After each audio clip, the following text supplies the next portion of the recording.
გადაცემის სპონსორია ახალი ნათება. ახალი ნათება მე ვირჩევ სინათლეს. გადაცემის სპონსორია მწვანე ქალაქი ლისზე. გადაცემის გენერალური სპონსორია სამშენებლო მასალების კომპანია ნოვა. წარმოება, იმპორტი, ექსპორტი. ნოვა.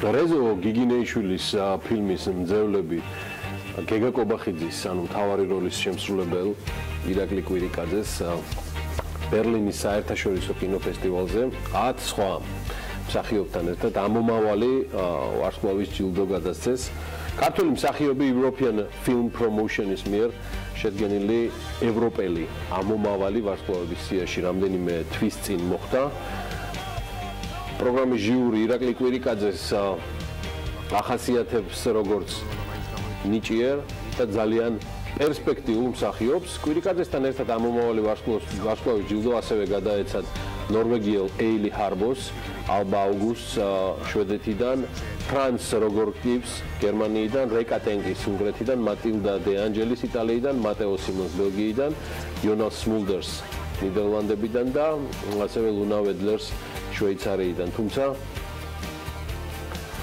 ყველა ერთხმად აღნიშნავდა, რომ ირაკლი კობახიძის ჯილდო და ირაკლი კობახიძის აღიარება გამორჩეული იყო ბერლინის საერთაშორისო კინოფესტივალზე მე ულოცავ უნიჭიერეს ირაკლი კვირიკაძეს, ულოცავ მის ოჯახს, ულოცავ საქართველოს და მადლობა მას, რომ ეს სიხარული მოგვიტანა. ეს ძალიან დიდი განაცხადია. ევროპა ფაქტიურად გავაუცეთ. შემიძლია უკვე თქვა დაბეჯითებით და ეხლა უკვე დანარჩენი ყველაფერი ირაკლი კვირიკაძის ხელშია. მას არც ნიჭიერება აკლია. და არც გვერდში დგომა და დარწმუნებული ვარ, საკმაოდ დიდი და სერიოზული წარმატებები აქვს წინ. კიდევ ერთხელ ულოცავ ირაკლი კვირიკაძეს. ეხლა კი გადავინაცვლოთ უკვე ჩვენი შემდეგი საქმიანი ნარატივის დეტალებზე 2018 წელს მე მოვაპატიეთ ბოდიშვიხტი დილამშვიდობის ყველას და გიორგი ისაკაძე ვარ ეს პირველია BMG წარმოგიდგენთ საქმიან დილას ბოდიშვიხტი ირაკლის წარმატებებმა რომელსაც დღეს დილიდან დაახლოებით 2 საათის წინ გავეცანი ესე ამაფორი აქა ყველას წარმატებულ და ბედნიერ დღეს გისურვებთ მაშინ ასე 2018 წელს გაფორმებული ხელშეკრულების მიხედვით, რომელიც საქართველოს მთავრობამ შეერთებული შტატების კომპანიასთან გააფორმა, იგი 9 მილიონზე მეც გადაიხდის კონკრეტულ მომსახურებაში, საუბარია ჩართულ სტრატეჯიკ გრუპზე. მათთან ხელშეკრულება 2 თებერვალს არის გაფორმებული მიმდინარე წლის. ნეტგაზეთის ინფორმაციით ამ ხელშეკრულების თანახმად საქართველოს მთავრობის ყოველ თვიური გადასახადი 31 დეკემბრამდე კომპანიისთვის 54,545 ამერიკული დოლარი იქნება. აი რას მიიღებს მთავრობა, ანუ რას მივიღებთ ჩვენ ამ თანხის სანაცვლოდ ხელშეკრულებით კომპანია დამქირავებელს საქართველოსა და შეერთებულ შტატებში დაეხმარება ამ ორ ქვეყანას შორის ურთიერთობების გაღრმავებაში და ასევე ლობისტურმა კომპანიამ უნდა უზრუნველყოს პრემიერ-მინისტრისთვის აი ამ უნარიც წაგიკითხავთ ბარემ სიტყვით გამოსვლების წერილების ინტერვიუების სასაუბროების მომზადება ხოლო ადმინისტრაციას მთავრობის იმიჯის შექმნისთვის შეერთებული შტატების წამყვან მედია საშუალებებთან კომუნიკაციაში დახმარება სხვადასხვა სერვისებს შორის აღნიშნვის ღირსია ადმინისტრაციის კომუნიკაციების გუნდისთვის რჩევების მიცემა მედიასთან ურთიერთობის საკითხებზე, მედია სტრატეგიის მომზადება და შეერთებული შტატების წამყვან მედია საშუალებებთან კომუნიკაცია მთავრობის იმიჯის შექმნის მიზნით. ადმინისტრაციის გუნდის მუდმივ რეჟიმში მხარდაჭერა და კონსულტაცია საზოგადოებასთან ურთიერთობის, მასალების, წერილობითი პასუხების დაგეგმვის, გზავნილების, პრესრელიზების, მიმოხილვების და უამრავი სხვა მიმართულებების თაობაზე. მოკლედ, პრემიერ-მინისტრისა და სხვა წამყვანი მინისტრების შეერთებულ შტატებში ვიზიტის დროს ასევე აღებულია ვალდებულება ინტერვიუების და საჯარო გამოსვლების ორგანიზება მხარდაჭერის შესახებ. და ასევე ამერიკის შეერთებულ შტატებში საქართველოს საელჩოსთვის მიმდინარე მედია კომუნიკაციაში დახმარება. მოდი ვნახოთ ცოტა მეტი რა ვიცით აი ამ strategic group-ზე, ამ შემთხვევაში არის საუბარი ჩართულ strategic group-ზე, რომელიც 8 კაციანი დეკლარირებული გუნდით არის წარმოდგენილი, მათი უმრავლესობა კერძო და საჯარო სექტორის აღიარებული, ცნობადი და საკმაოდ გავლენიანი პირები გახლავენ. საუბარია დავით ტამასზე და ბრაიან მილერზე. მათთან ერთად არის კრისტოფერ სმიტი, დენილე ბლუმენტალი, მეთიუ ეპერლი, ჯეიმს სეგელი, მარკ ხანა და ოსვალდო პალომო. ლობისტების დაქირავება სუბიექტისთვის მნიშვნელოვან და სტრატეგიულ ბაზრებზე აპრობირებული და გამოცდილი პრაქტიკაა. მნიშვნელოვანია შედეგი და ეფექტურობა, რომელთაც ჯამში ლობისტების საქმიანობაც ისაზღვრება. თავრობების საქმიანობის შეფასება კი ჯამში მაინც სხვადასხვა საქმეებით ხდება, კარგ საქმეებს კი დამატებითი რესურსების ხარჯვა პერიოდულად ასევე სჭირდება, ან ნაკლებად. ამის კარგი მაგალითებიც გვაქვს და სულ შედარებით ახალ-ახალი, აგერ მსოფლიო ბანკი ბლოკჩეინის ტექნოლოგიების გამოყენების საქართველოს გამოცდილებას ეცნობა. ეკონომიკის სამინისტროს ინფორმაციით ამ შეხვედრაზე საქართველოში ბლოკჩეინ ტექნოლოგიების განვითარების საკითხი განიხილეს და მსოფლიო ბანკის წარმომადგენელთა მხრიდან აღინიშნა, რომ საქართველოში ძალიან კარგად არის განვითარებული კრიპტოვალუტების, ბიტკოინის წარმოება და ზოგადად ბლოკჩეინის ტექნოლოგიები და მეტიც ამ მიმართულებით ქვეყანა მსოფლიოში ერთ-ერთი ლიდერია. მსოფლიო ბანკისთვის მნიშვნელოვანი იყო იმ გამოცდილების შესწავლა, რომელიც საქართველოს საჯარო და კერძო სექტორს აქვს ბლოკჩეინ ტექნოლოგიების გამოყენების მიმართულებით. მსოფლიო ბანკის დელეგაციის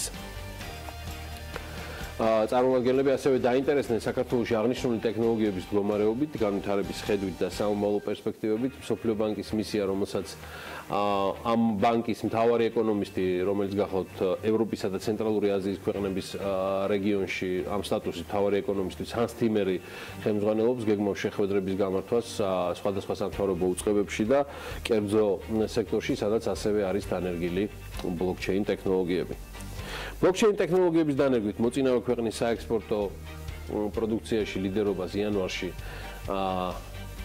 ამ შემთხვევაში უკვე სპილენძის მადნებმა და კონცენტრატებმა არ დათმო, აგერ ნახავთ გრაფიკაზე, მათი მოცულობა საერთო მონაგარში 34 მილიონი ამერიკული დოლარი იყო თანხაში გამოხატული და პროცენტულად მთლიანი ექსპორტის 15%-ზე მეტს შეადგენს. მას მოყვება ფეროშენადნობების ექსპორტი 27 მილიონ 300,000 დოლარით და შესაბამისად მთლიანი ექსპორტის 12.3%-ით. მესამე ადგილზე მსუბუქი ავტომობილების ჯგუფია 15 მილიონ 700,000-ის ექსპორტირება მოვახდინეთ, აქ ძირითადად მაინც ექსპორტზეა საუბარი და ეს გახლავთ 7% მთელი ექსპორტისა, მეოთხეზე არის ღვინო და მეხუთეზე ნავთობი და ნავთობპროდუქტები, მას მოყვება აზოტოვანი სასუქი, სამკურნალო საშუალებები, ოქრო, სპირტიანი სასმელები და პრინციპში ამით იკვრება წამყვანი პროდუქტების და სასაქონლო ჯგუფების საექსპორტო ერთგვარი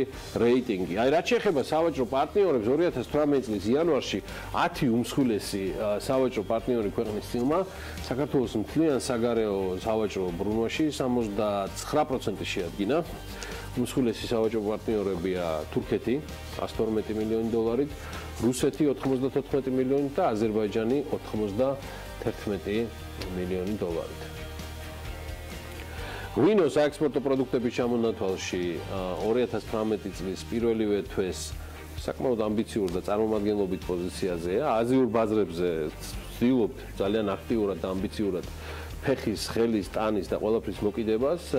ვცდილობთ და ჩინეთთან ერთად იაპონიასაც გადავწყვით, აც უკვე ღვინით აქტიურად. ტოკიოსა და ოსაკაში ქართული ღვინის მასშტაბური პრეზენტაცია გაიმართა.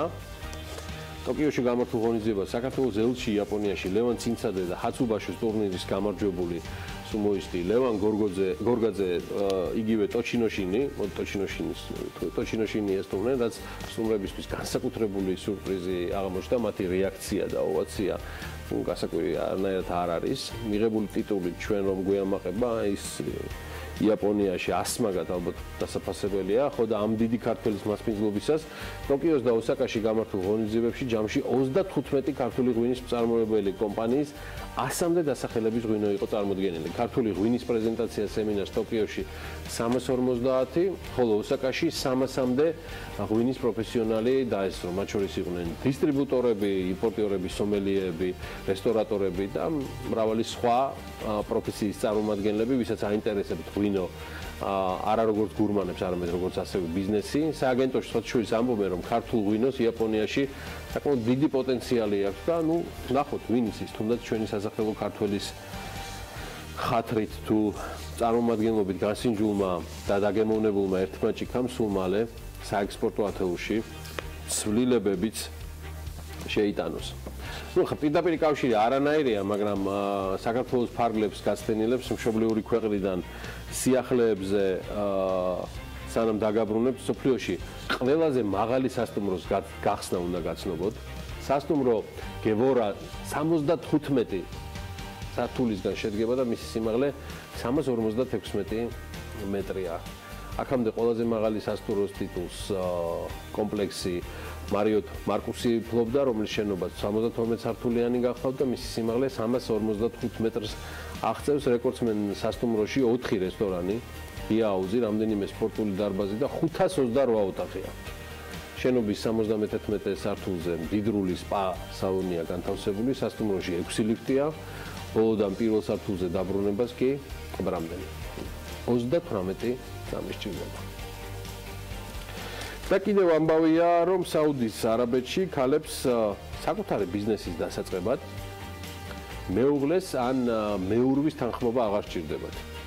ამის შესახებ Gulf News-ი წერს, მოკლედ დღეიდან ქალებს კომპანიის დარეგისტრირება და ელექტრონული მომსახურებით სარგებლობა მეურვის თანხმობის გარეშე, ანუ მეურვის თანხმობის წარდგენის გარეშე შეუძლიათ, აცხადებენ საუდის არაბეთის ვაჭრობისა და ინვესტიციების სამინისტროში. დღემდე მოქმედი კანონმდებლობის მიხედვით ვიდრე შეცვლიდნენ საკუთარი ბიზნესის დასაწყებად ქალებს მეურვის, ანუ მეუღლის, მამის ან ძმის, მოკლედ მამრის ოჯახის წევრის თანხმობა უნდა წარედგინათ. არ ვიცი ხა რამდენად შეეხო ამ ამბებს. ქალების ნარატივის დღევანდელი შემოქმედებითი ჯგუფი და მისი წამყვანი გვანცალავენ. დავწმუნდეთ რა მოგვიმზადა დღეისთვის, ნახოთ ქალების ნარატივის ანონსი.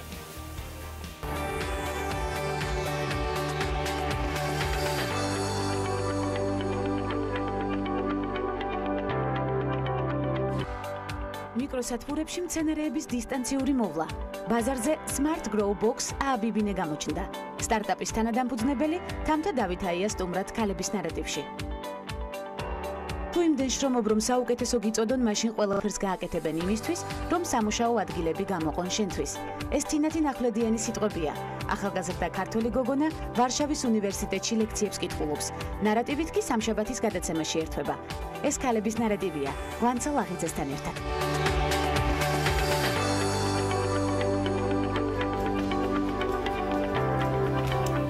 სხვადასხვა განურჩევლად გენდერისა, ამ შემთხვევაში აქ სქეს ნამდვილად არ აქვს მნიშვნელობა. 3329, დიახ, უცხო ქვეყნის მოქალაქე სტუდენტი საქართველოში სტუდენტის სტატუსი შეუჭერდა. ეს 2017 წლის მონაცემები გასულ წლებთან შედარებით უპრეცედენტო რაოდენობაა. 2014 წელს სტატუს შეჩერებული უცხოელი სტუდენტების რაოდენობა 986 არ აღემატებოდა.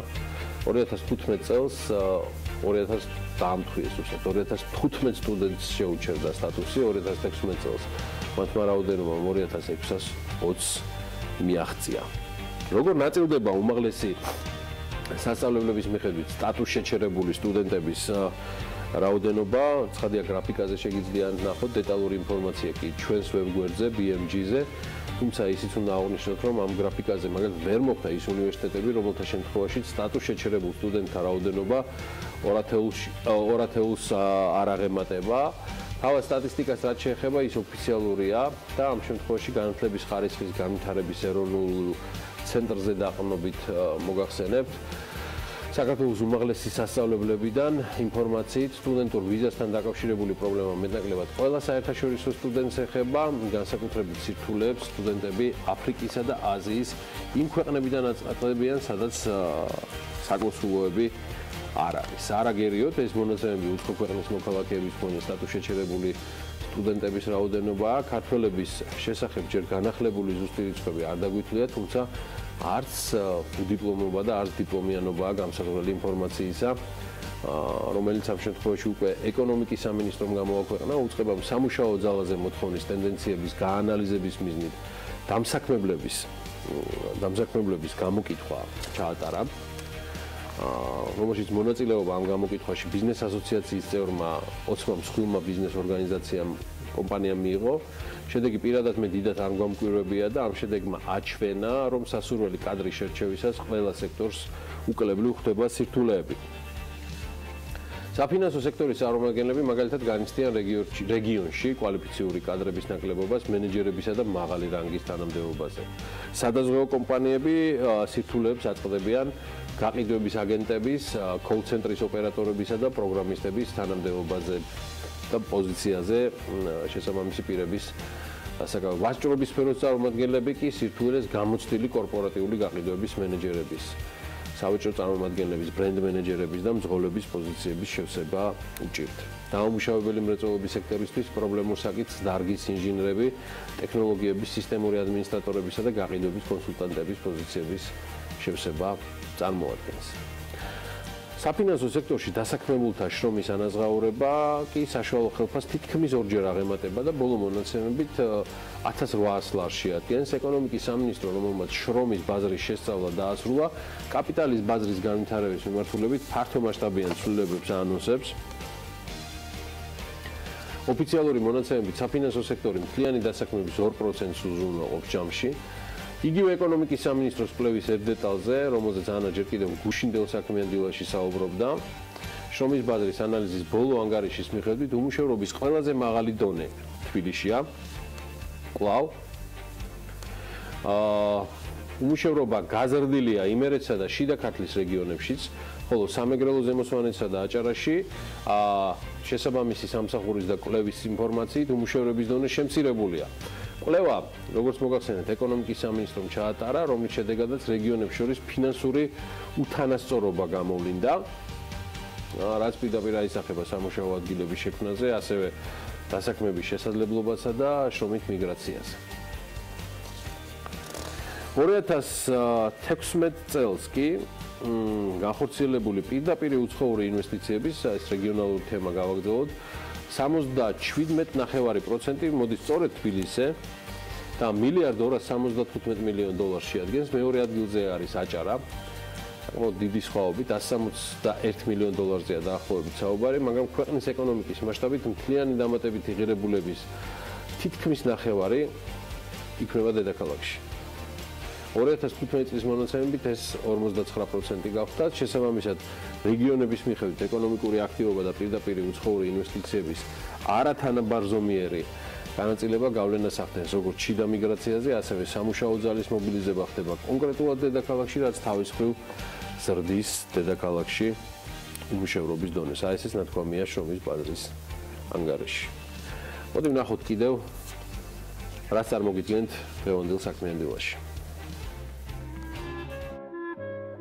20 თებერვალს დილას საქმიანად იწყებენ ქეთი მელიქაძე, გოგა მელიქიძე, ემზარ ჯგერენაია, ირაკლი ქაშიბაძე, კახა გოგოლაშვილი, მაია სიდამონიძე და ოლაფ მალვერი.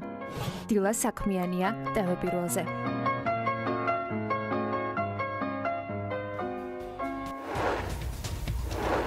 თბილისში ვახუშტი ბაგრატიონის სახელობის ხიდის რეაბილიტაციაზე ტენდერი ჩაიშალა. Fly Dubai ბათუმის მიმართულებით ყოველდღიურად იფრენს.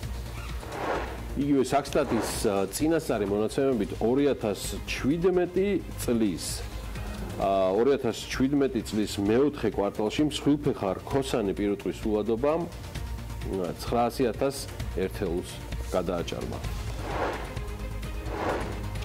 კიდევ ერთი ამბავი მინდა მოგითხროთ, სამკერვალო ფაბრიკა Eurotex საქართველოს მასშტაბით ფილიალების გახსნას გეგმავს. Eurotex-ის გენერალური დირექტორის განცხადებით, დასაქმებაზე რეგიონებში მოთხოვნა საკმაოდ დიდია, ამიტომ ფილიალების გახსნა სხვადასხვა რეგიონებშიც გადაწყვიტეს. ამჟამად თბილისის ფაბრიკაში, რომელიც ნაძალადევის რაიონში მდებარეობს, 400 თანამშრომელია დასაქმებული და მარინა ბლაკუნოვას განცხადებით, გაზაფხულიდან მისი გაორმაგება იგეგმება. მისიო განმარტებით ამ დროისთვის მოლაპარაკებები 5 ევროპულ ბრენდთან მიმდინარეობს. საუბარია დაინესზე, რომელიც არის ძირითადად მოტომრბოლელების სამოსი. საუბარია გაფოზე, ეს არის ბავშვების ტანსაცმელი, აისბერგზე, ტანსაცმლის ხაზია, ჰერნო და სევენთაი, რომლებიც ასე ვთქვათ ფუთუკების მწარმოებელი კომპანიებია. მათი პროდუქციის კერვას უკვე აპრილიდან დავიწყებთ. ფაქტია, ეს მიმართულება საკმაოდ აქტიურად იქოქება. ჩვენის არ იყოს ამ დივაუტებია. და მე მივესალმები უკვე ანა ვაპიაშვილს. გიორგი. გამარჯობა ანა, მე დარწმუნებული ვარ, რომ ჩემი ლამის 20 წუთიანი ცოტა მეტიც კიდეც პროლოგი არ იქნება ეს თქო გამონაკლისი იმ საერთო პალიტრაში კოლაჟის საინფორმაციებისა, რომელიც შენ გამზადებ ბიზნესსა და ეკონომიკაზე. სიახლეები ჩემთვისაც მოვიტოვებ და სულ რამდენიმე წამში ვარ პირდაპირ ეთერში ბიზნეს სიახლეების პირველი ნაწილით.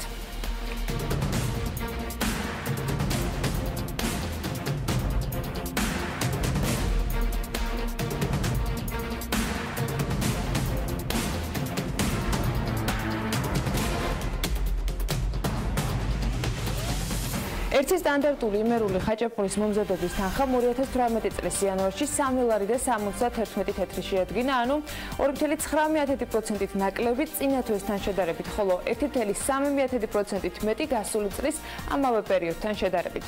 ეკონომიკური საერთაშორისო სკოლა ICT-ის მონაცემებით ინდექსის ყველაზე მნიშვნელოვანი ვარდნა თელავში დაფიქსირდა 6.9%-ით. ხაჭაპურის ღირებულება მაგ 3 ლარი და 60 თეთრი შეადგინა. ისიც აღსანიშნავია, რომ თელავი ამ კუთხით ყველაზე იაფი, ხოლო თბილისი ყველაზე ძვირი ქალაქია საქართველოში. ICT-ის ინფორმაციითვე, ხაჭაპურის ინდექსის შემცირება იანვარში რძესა და რძის პროდუქტებზე მოთხოვნის შემცირებამ გამოიწვია.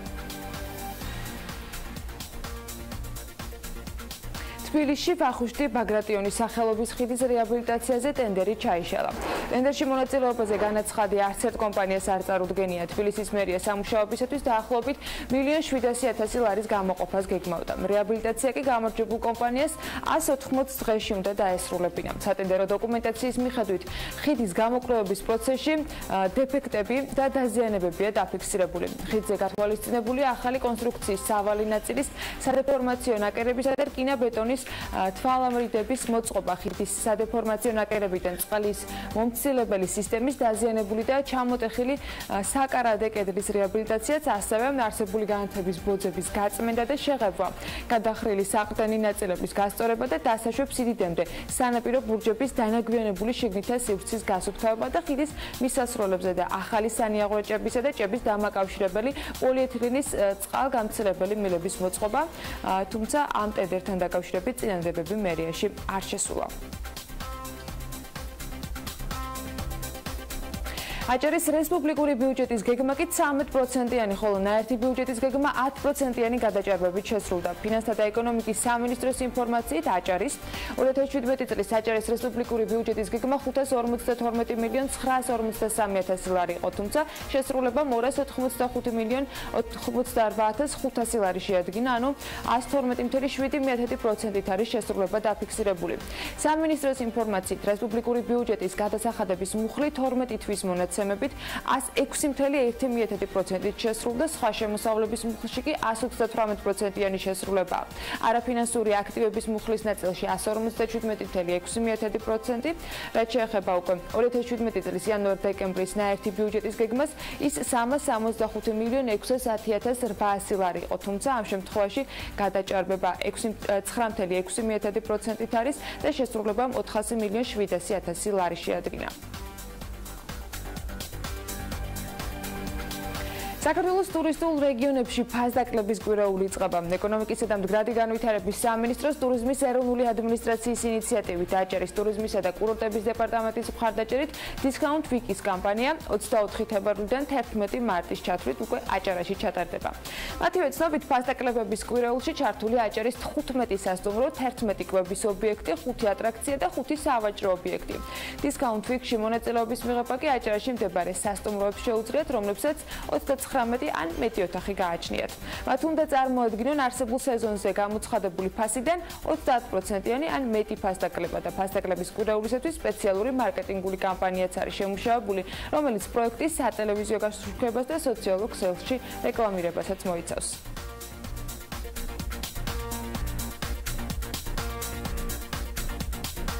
Fly-Dubai კი ბათუმის მიმართულებით ყოველდღურად ფრენებს გეგმავს. სამოქალაქო ავიაციის სააგენტოს ინფორმაციით, არაბთა გაერთიანებული საამიროების დაბალ ბიუჯეტიანი ავიაკომპანია ყოველდღიური რეისების შესრულებას უკვე ზაფხულის სანავიგაციო სეზონზე 16 ივნისიდან 30 სექტემბრამდე დუბაი, ბათუმი, დუბაი, საჰაერო ხაზზე კვირაში 3ჯერადი სიხშირის ნაცვლად უკვე 7ჯერადად შეასრულებს. ავიარეისები Boeing 737-800 ტიპის საჰაერო ხომალდებით შესრულდება. Fly-Dubai, თბილისი-დუბაის საჰაერო ხაზზე 2011 წლიდან ოპერირებს, 2017 წლიდან კი ავიაკომპანიამ საავიაციო მიმოსვლა ბათუმის მიმართულებით დაიწყო. მიმდინარე წლის 14 ივნისიდან კი Fly-Dubai უკვე ფრენებს დუბაი, ქუთაისი, დუბაის მიმართულებით კვირაში 2ჯერადად შეასრულებს.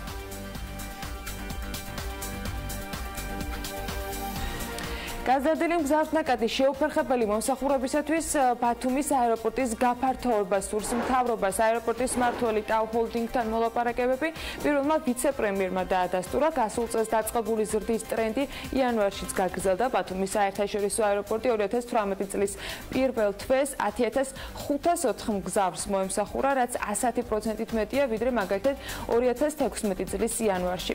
ჩარშან ზღვისპირა ქალაქის აეროპორტი თითქმის 9 მილიონმა მგზავრმა ისარგებლა. 2017 წელს საქართველოს აეროპორტები ჯამში 4,73,959 მგზავრს მოემსახურა და წლიურ ჭრილში ზრდა 43,53% იყო. საქსტატის წინასწარი მონაცემებით 2017 წლის მეოთხე კვარტალში მსხვილფეხა რქოსანი პირუტყვის სულადობამ 900,000 ერთეულს გადააჭარბა. მაჩვენებელი კი 2016 წლის ამავე პერიოდთან შედარებით 6,9%-ით არის შემცირებული. აქედან ფურისა და ფურკამეჩის ჯამურმა რაოდენობამ 462,000 სული შეადგინა დაახლოებით, რაც წინა წლის ანალოგიური მაჩვენებელზე 9,1%-ით ნაკლებია. ცხვრის და თხის ჯამურის სულადობა კი წინა წლის ამავე პერიოდთან შედარებით 3,2%-ით არის გაზრდილი.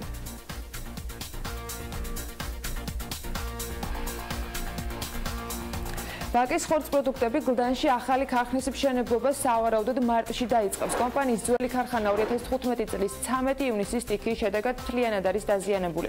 ზარალის ოდენობამ თითქმის 3 მილიონ ლარს გადააჭარბა. მას შემდეგ, რაც ბაკის ხორცპროდუქტები დროებით ლილოში მდებარე იოლის ქარხანაშია გადასული, კომპანიის გენერალური დირექტორი ამბობს, რომ ამ დროისთვის ჯერ დედაქალაქის მერიისგან ელოდებიან მშენებლობის ნებართვას, უკვე რის შემდეგაც აქტიურად დაიწყებენ სამუშაოებს.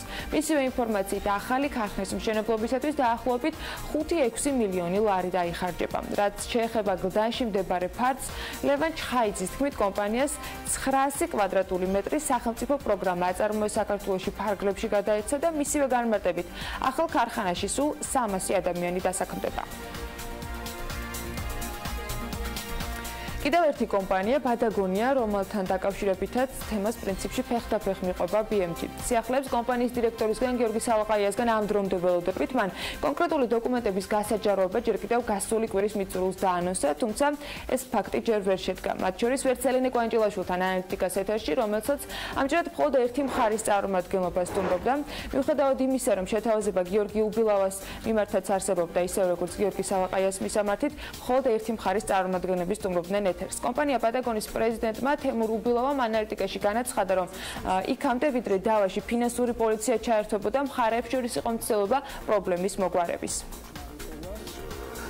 გავიდა მოგებაზე და ბევრი წელი. როდესაც დაღადარჩა გზა და პრინციპში უკვე სახეზე არის გარკვეული ფაქტები, რომელიც ჩვენ ვარაუდობთ, რომ არაკეთილმოსურნე და ზოგიერთ ცინიკური და ბოროტი განზრახვით აღსილი არის ჩვენს მიმართ. ჩვენ უბრალოდ იძულებული ვიყავით მიმართ ფინანსური პოლიციისათვის, რომ განგვესაზღვრა მთელი დოკუმენტაცია, რომელიც შეიძლებოდა ფიგურირებდეს ამ საქმეში. რაც შეეხება პრეტენზიების იმ ნაწილს, რომლითაც დაპირისპირებული მხარე აღნიშნავს, რომ არ არსებობს დოკუმენტები, რომელიც კომპანია გრაკარას მხრიდან ინვესტიციების არსებობაც დაადასტურებდა პენტაგონში, გიორგი უბილავა ამაზე ამბობს, რომ ეს ინფორმაცია სიმართლეს არ შეესაბამება.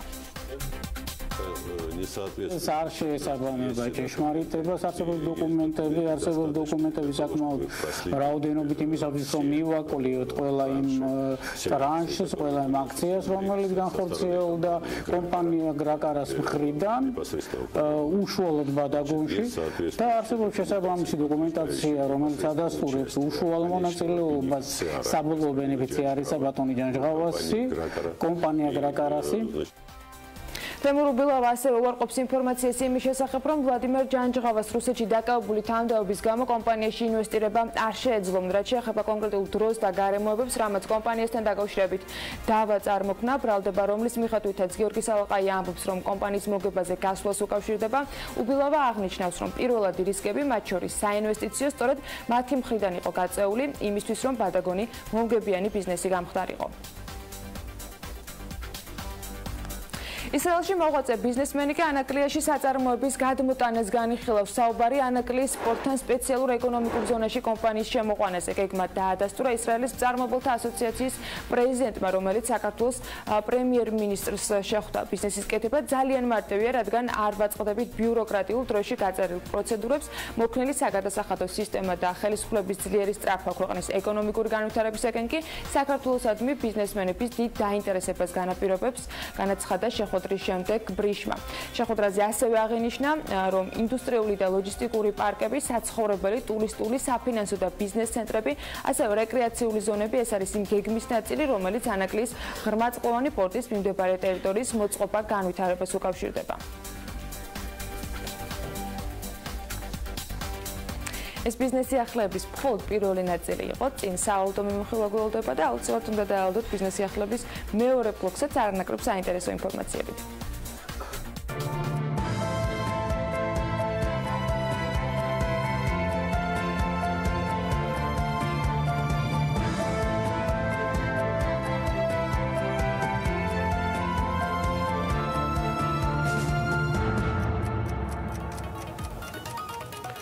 შრაგა ბროში და თემურ უბილავა დღეს ისეთი სავსე მთვარე აქვს ანალაპიაშვილს დარწმუნებული ვარ საკმაოდ საინტერესო თქმის ამბავი. კიდე თემურ უბილავა არ ახსენა ახლა ამ ხუმრობაში და ხო გაიხარებდნენ გარშემო ყველანი ჩემოვანდა რა. კარგი, გადავიდეთ ვალუტაზე. შეერთებული შტატების დოლარი გაუფასურდა 2 ლარად და 46 თეთრად ფასობს, გაუფასურდა ევროც 3 ლარი და 7 თეთრიღის, აი მოიტოვა არასასიამოვნო ამბები, რომ ემეთვა. ცვლილება თითქმის 2 თეთრიანი იყო გუშინდელ ვაჭრობის შედეგად, გაუფასურდა თურქული ლირა და 65 თეთრიღის, ფუნტის ფასი კი 3 ლარი და 45 თეთრია. საჩუქრის BGO-ს შვილობილი Georgian Global Utilities არც აპირებს, რომ IPO-ს გეგმები შეცვალოს კომუნალური და ენერგოაქტივების მქონე კომპანიის აქციების პირველადი განთავსება 2-3 წლიან პერიოდში მოხდება, მანამდე კომპანიის პორტფელის და ბიზნესის ეფექტიანობის გაძლიერება მიმდინარეობს. GGU-მ 2017 წელი შეიძლება ითქვას წარმატებით დაასრულა, ჯამური შემოსავალი 6%-ზე მეტით გაეზარდა 135 მილიონ ლარამდე, წლიური მოგება კი შემცირებულია 0.2%-ით 35 მილიონ 200.000 ლარამდე. კომპანიამ გასულ წელს 3 ჰესის მშენებლობა დაიწყო და უახლოეს წლებში 100 მეგავატამდე სიმძლავრეების გაზრდას გეგმავს. კომპანია ასევე აშენებს მესტიაჭალა ჰესს, საუბარია 50 მეგავატის სიმძლავრეზე და ზოტი ჰესს და აქ არის საუბარი თორცები 45 მეგავატზე. კომპანია დაინტერესებულია ქარის და ასევე მზის ენერგიის ათვისებით. 100 მეგავატის სიმძლავრის ქარის ელექტროსადგურების პროექტები ამ დროისთვის ტექნიკურ-ეკონომიკურ დასაბუთების ეტაპზეა და მისი დასრულების შემდეგ GGU ამ პროექტების განხორციელება შეუდგება. აღსანიშნავია, რომ GGU ემსახურება როგორც თბილისის, ასევე მცხეთის და რუსთავის წყალმომარაგებას, გასულ კვირას კი მის შვილობილ GVP-ს ფიჩმა BB-ის რეიტინგი დაუდასტურა. ამის პროგნოზით დავკავდეთ, დარწმუნებული ვარ, საინტერესო ამბები აქვს ანას ჩვენთვის მომზადებული გარემოს ეროვნული სააგენტოს ინფორმაციაზე დაამოვით. ამინდის პროგნოზის სპონსორია SEU Development. გარემოს ეროვნული სააგენტო კი დღეისთვის გვატყობინებს, რომ ამინდი საქართველოში ამიერკავკასიის ჩრდილოეთიდან მოქმედი ცივი ჰაერის მასების სამხრეთიდან გავრცელებული თბილი ჰაერის მასებთან ურთიერთქმედებით იქნება განპირობებული. მოსალოდნელია დრო გამოშვებით ღრუბლიანობის მომატება. დასავლეთ საქართველოში კი უმეტესად უნალექოთ, აღმოსავლეთ საქართველოში ზოგან შესაძლებელია იყოს მცირე ნალექი და იქროლებს ქარი. აღმოსავლეთის მიმართულებით. სოხუმში იქნება 10 გრადუსი, ბათუმში დღის განმავლობაში 13 გრადუსი მიაღწევს ტემპერატურა, ქობულეთში კი მხოლოდ 12, ისევე როგორც ფოთში. ქუთაისში უმეტესად უნალექოდ ჩაევრის დღე და 14 გრადუსი იქნება, ზუგდიდშიც 14 გრადუსი მიაღწევს ტემპერატურა, ოზურგეთში კი მხოლოდ 13 გრადუსი დაფიქსირდება. ონში 10 გრადუსია მოსალოდნელი, გორში 11, ცხინვალში ასევე 10 გრადუსი, მარნეულში კი 9 გრადუსი. რუსთავში 9 გრადუსი დაფიქსირდება, ახალციხეში 10 გრადუსამდე გათბება ჰაერი, ბორჯომში ასევე 10 გრადუსია ნავარაუდები, ბაკურიანში კი მხოლოდ 5. ახალქალაქში 5 გრადუსი იქნება, სტეფანწმინდაში შესაძლოა იყოს ნისლი და დღის განმავლობაში მაქსიმუმ 1 გრადუსი იქნება ტემპერატურა, თელავში კი შესაძლოა იყოს მცირე ნალექი თან ნისლი, მაგრამ დღის განმავლობაში ტემპერატურა 7 გრადუსი იქნება. დედაქალაქში დრო გამოშვებით ღრუბლიანობის მომატებას ველოდებით, უმეტესად უნალექოდ და თან ნისლით, იქროლებს სამხრეთ აღმოსავლეთის მიმართულების ქარი და მაქსიმალური ტემპერატურა იქნება 9 გრადუსი. მადლობა ანას, ჩვენს რამდენიმე წუთში გიბრუნდებით. მიუხედავად ბაზრის კლებისა სარეკლამო ბაზარს გულისხმობ. პირველს ეს რეკლამა ძალიან სჭირდება და ამიტომ მოდი გავიდეთ სარეკლამო ბაზარზე და სულ მალე დაგეკვირდებით.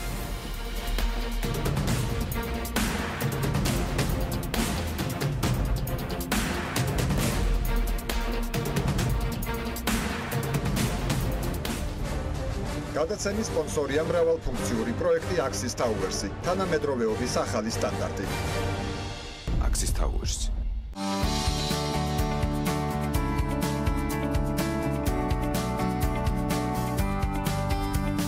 გადაცემის სპონსორია ახალი ნათება. ახალი ნათება მე ვირჩევ სინათლეს. გადაცემის სპონსორია მწვანე ქალაქი ლისზე. გადაცემის გენერალური სპონსორია სამშენებლო მასალების კომპანია ნოვა. წარმოება, იმპორტი, ექსპორტი. ნოვა.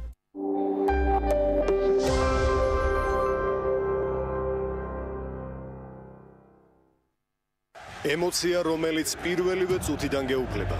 ადგილი, რომელიც განსაკუთრებით ხიბლავს. ბათუმში, ქალაქის პრესტიჟულ უბანში, გმირთა ხეივანში, მოცეკვავე შადრევნებთან, გამორჩეული არქიტექტურით, მრავალფუნქციური კომპლექსი, ახალი ტალღა შენდება.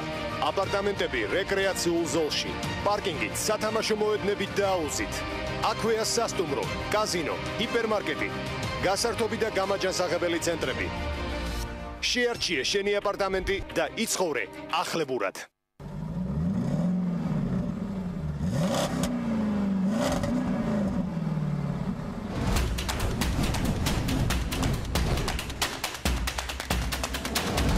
სოკარნანო, მეტი სიმძლავრე.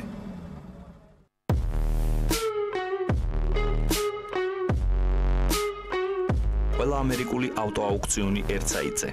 პირდაპირ წვდომა დილერისა და შუამავლის გარეშე. თქვენი ავტომობილები ჩამოყვავს ჩვენ. კომპანია ფორვარდერი.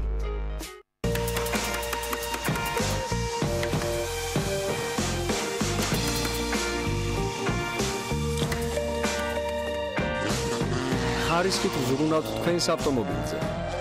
ფრეგო, გონევრული გადაწყვეტილება. კბილიწილიდე.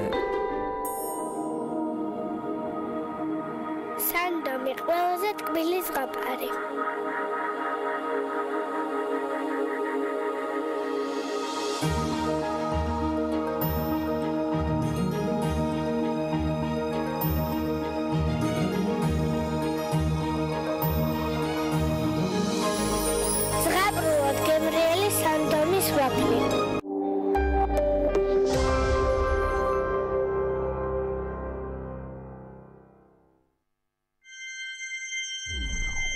BMG წარმოგიდგენთ.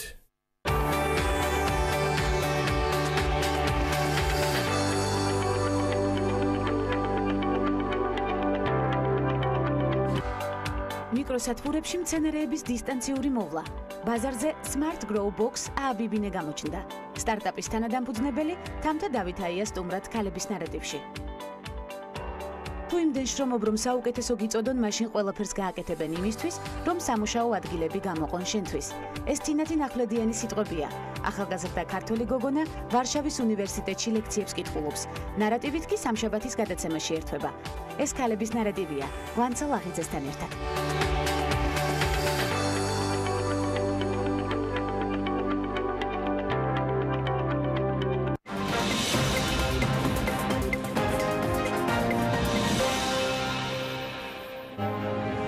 მშენებლობებზე დარღვევის აღმოჩენის პირველივე შემთხვევაში ჯარიმა 30,000 ლარი იქნება. რა სახის დარღვევებზე მკაცრდება სანქციები და იმუშავებს თუ არა ჯარიმა, როგორც უსაფრთხოების ნორმების დარღვევის პრევენცია.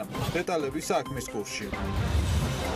საპენსიო რეფორმის არსი საქართველოს კონსტიტუციას ეწინააღმდეგება. რა არგუმენტები აქვს ახალგაზრდა იურისტთა ასოციაციას, რომელიც საკონსტიტუციო სარჩელს ამზადებს. მთავარი ეკონომიკური და ბიზნეს მოვლენების საქმის კურსში ბექა ბაციკაძე და დავით ჯალაღონია ჩავაყენებთ.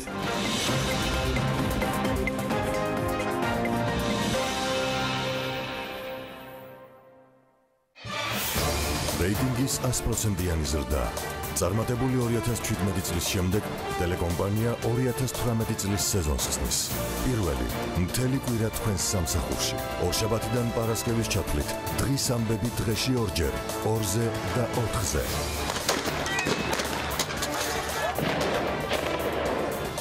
ყოველ დღე საღამოს 2 საათიანი ეთერი. ორშაბათი ხალხის პოლიტიკა, სამშაბათი რეაქცია, 4შაბათი პოლიტმეტრი, 5შაბათი ისევ რეაქცია. პარასკევს კვირის ბოლოს ტელეკომპანიის საავტორო გადაცემების წამყვანების ერთობლივი თოქ-შოუ პირველები. მთელი კვირის განმავლობაში ბიზნეს მედია ყველაზე საქმიანი გადაცემებით. პირველები. ინგა გრიგოლია. აქ არის ძალიან ბევრი ადამიანი ამ ჩხუბში. დიანა ტრაპაიძე.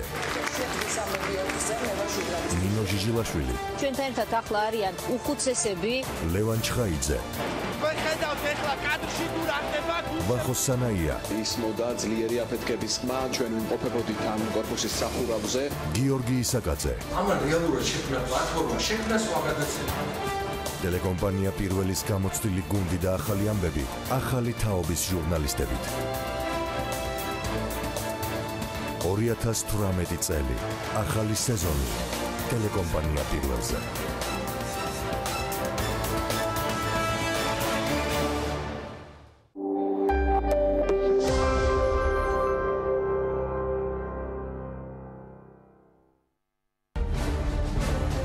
გადაცემის სპონსორია მრავალფუნქციური პროექტი Axis Towers-ი, თანამედროვეობის ახალი სტანდარტი.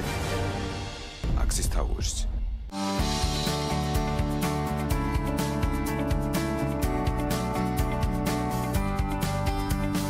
გადაცემის სპონსორია ახალი ნათება. ახალი ნათება მე ვირჩევ სინათლეს. გადაცემის სპონსორია მწვანე ქალაქი ლისზე. გადაცემის გენერალური სპონსორია სამშენებლო მასალების კომპანია ნოვა. წარმოება, იმპორტი, ექსპორტი. ნოვა.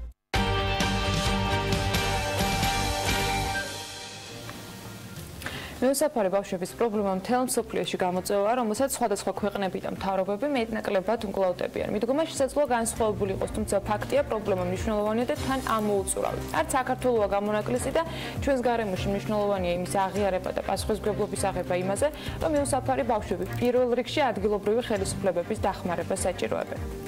და ამიტომაც დაახლოებით 1 საათში მსჯელობა გაიხსნება და დაიწყება სწორედ ამ მიმართულებით. ბავშვების და ოჯახების კეთილდღეობისთვის საჭირო სახელმწიფო პოლიტიკისა და შესაბამისი თამდევი ღონისძიებების შესახებ შეხვედრის ძირითადი თემა, რომელიც რომ იცოდეთ, სასტუმრო რედისონში იხსნება, ბავშვთა მიმართ ძალადობის აღმოფხვრა, სოციალური დაცვის პროგრამები და მომსახურებები, ასევე შეზღუდული შესაძლებლობის ბავშვებისა და ოჯახებისთვის. ეს არის შეხვედრის ძირითადი თემები, თუმცა მე დარწმუნებული ვარ, რომ შეხვედრაზე მხოლოდ ამ თემებით არ იქნება შემოფარგლა. სწორედ ამიტომ და უფრო მეტზე სასაუბროთ, ვთხოვეთ დილა ადრიანოს ქალბატონ ქეთი მელიქაძეს, იგი გახავთ UNICEF-ის საქართველოს სოციალური კეთილდღეობის პროგრამის ხელმძღვანელი. მე მას მევესალმები მოგესალმებით თქვენ მაყურებელს. ტარდებოდა თუ არა ქალბატონ ქეთი ამ ტიპის ღონისძიებები ადრე საქართველოში, რა ინტენსივობით თუ ტარდებოდა და რა ეფექტი ჰქონდა შესაბამისად?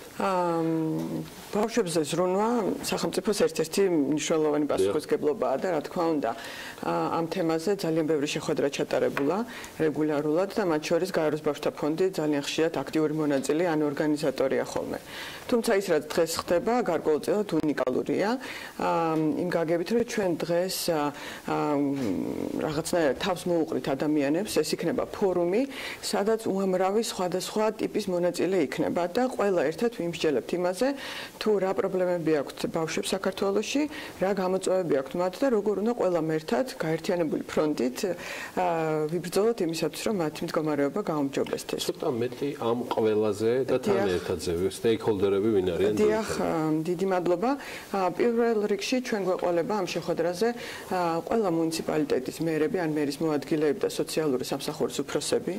ჩვენთან ერთად ანუ ამ შეხვედრას უმასპინძლებენ შრომის, ჯანმრთელობის და სოციალური დაცვის სამინისტრო, იუსტიციის სამინისტრო, რეგიონალური განვითარებისა და ინფრასტრუქტურის სამინისტრო, გვეყოლებიან ასევე კულტურის და სპორტის, სასჯელ ახსრულების და სხვა სამინისტროს წარმომადგენლები, აქ იქნება არასამთავრობო ორგანიზაციები, რომლებიც მუშაობენ ბავშვებთან, იქნება სახალხო დამცველიდან წარმომადგენელი, დონორები, გაერო წარმოდგენილი სრულად, ანუ მართლაც და თავში აღნიშნე ის მიმართულება, რომელიც ამ შეხვედრის ერთ-ერთი განსაკუთრებით მნიშვნელოვანი ნაწილია, ეს არის ადგილობრივი ხელისუფლებები, რომლებიც პირველ რიგში უნდა იყვნენ ამ შემთხვევაში განსაკუთრებით მიუსაფარი უსახლკარო ბავშვების პატრონები. ამ ნაწილში ისიც თქვი, რომ ყველას აქვს რაღაცა თავისი მეთოდი, რომელთაც ცდილობს ამ პრობლემის ამოფრქვას, მაგრამ ფაქტია, ჩვენ დღეს რეალობაში ქუჩაში როცა გავდივართ, ეს პრობლემა ისევე მწვავედ გვიდგას, როგორც ვთქვათ, აქამდე იყო, ან შეიძლება უფრო მეტადაც. გაზომვის შესაძლებლობაც რომ არ არსებობს, ეგეც პრობლემა არის, ვთქვათ, აღწერის, დათვლის, რაოდენობის, ან ასე შემდეგ. კონკრეტული სტრატეგია რა შეიძლება იყოს, კონკრეტული მიმართულებები რა შეიძლება იყოს, ის რეკომენდაციები, რომელიც დღეს იქნება გაჟღერებული, თუ შეგიძლიათ რომ ნაწილობრივ აქ დავიწყოთ საუბარი და შემდეგ რა თქმა უნდა უფრო ცუდად გაგრძელდება შეხვედრა. მიუსაფარი ბავშვები მიეკუთვნებენ უფრო დიდ ჯგუფს ბავშვებისა, რომელსაც ქვია ძალადობის მსხვერპლი ბავშვები და ასეთი ბავშვები საქართველოში სამწუხაროდ ძალიან ბევრია. თუმცა საქართველო ამით უნიკალური არ არის და ეს მთელი მსოფლიოს რაღაცა ტრაგედია და უარყოფითი ტენდენცია არის. თუმცა მე მინდა მაინც ყურადღება გავამახვილო ამ შემთხვევაში, როდესაც თქვენ თემატიკა ჩამოთვალეთ, იმიტომ იყო ასეთი მრავალფეროვანი თემატიკა, რომ ჩვენ ძირითად ყურადღებას ვაქცევთ ამ შემთხვევაში, თუ ადგილობრივი თვითმმართველობა რა როლით და ფუნქციით შემოდის ბავშვთა დაცვის საკითხებში. ეს იქნება მიუსაფარი ბავშვი, ეს იქნება ძალადობის მსხვერპლი ბავშვი, ეს იქნება ბავშვი, რომელსაც განსაკუთრებული ან სპეციალური საჭიროებები აქვს. ეს იქნება ოჯახში მაცხოვრებელი, ღარიბ ოჯახში მაცხოვრებელი ბავშვი თუ სხვა, ყველა ამათ ჭირდებათ სახელმწიფოსგან, როგორც ცენტრალური, ასევე ადგილობრივი მთავრობისგან გარკვეული ყურადღება. და დღევანდელი შეხვედრის ფოკუსი არის სწორედ როგორ გადანაწილდეს როლები და პასუხისმგებლობები ცენტრსა და ადგილობრივ თვითმმართველობას შორის.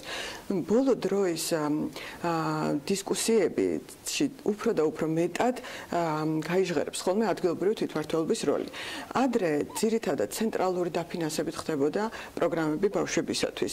ცენტრი ადგენდა პროგრამებს, აფინანსებდა, აკეთებდა მონიტორინგს, მაგრამ უფრო და უფრო დავინახეთ, რომ ადგილობრივი თვითმმართველობა, რომელმაც ყველაზე კარგად იცის ბავშვების, ოჯახების, ყველა იქ მაცხოვრებლის საჭიროება, პრობლემა თუ გასაჭირი, აუცილებლად უნდა იყოს აქტიური და ერთ-ერთი მნიშვნელოვანი მონაწილე.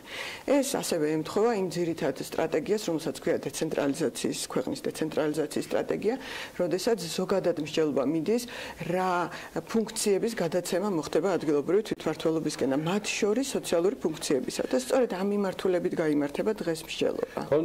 ნიშნავს თუ არა ეს რომ ეს არის ერთგვარად კიდევ შეხსენება ცოტა ცუდი სიტყვა, მაგრამ ხაზგასმა ამ პლატფორმით, აი ამ შეხვედრით იმაზე რომ უბრალოდ რაც არის მათი ვალდებულება, უფრო აქტიურად შეასრულონ, იმიტომ მე მესმის რომ მუდმივად ხდებოდა აღრევა.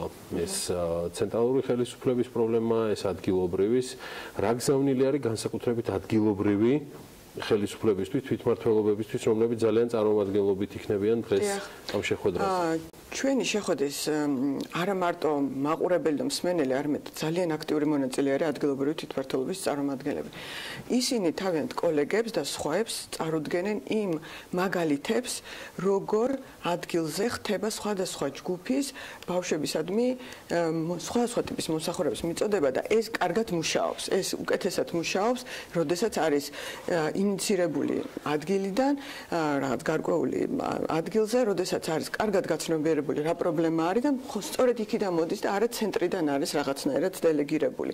სწორედ ასეთ მაგალითები ფინანსებშიც, როგორც წესი, ის პროგრამები, რომელსაც დღეს წარმოადგენენ ადგილობრივი თვითმმართველობები, ადგილზეა, თუმცა რა თქმა უნდა ხდება თანადაფინანსება სხვადასხვა ეტაპზე, სხვადასხვა მოთამაშის მხრიდან, მათ შორის გაეროს ბავშვთა ფონდიც, გარკვეულ ეტაპზე, როგორც წესი, საწყის ეტაპზე, რაღაცა რო და ჩამოყალიბდეს აი ამ ეტაპზე ვერთვებით ხოლმე აუცილებლად იმის გათვალისწინებით რომ ქვეყანაში არის რესურსები რომ ამან გააგრძელოს მუშაობა ცენტრიდანაც მიდის დაფინანსება ადგილიდან როგორ მოხდება მათ შორის ფინანსური ვალდებულებების ერთმანეთთან შეთანაწყობა ამაზეც იქნება დღეს საუბარი მაგრამ ძირითადად არის სწორედ რომ ერთმანეთს ვაჩვენოთ ის კარგი მაგალითები მაგალითად ბორჯომში ამას წინათ გაიხსნა დღის ცენტრი შეზღუდული შესაძლებლობის მქონე ბავშვებისთვის ეს ცენტრი ძალიან ბევრი მოთამაშეს მათ შორის ბიზნესის ჩართულობით შეიქმნა ანუ ასეთი მაგალითების ჩვენება ძალიან მიეხმარება სხვებს რომ ის ფული რომელიც უკვე იხარჯება სოციალურ საჭიროებზე და მინდა გითხრათ რომ სადღაც საშუალოდ ადგილობრივი თვითმმართველობა თავის ბიუჯეტის 6%-ს ხარჯავს მაგრამ ეს საშუალოა და განშლა ძალიან დიდია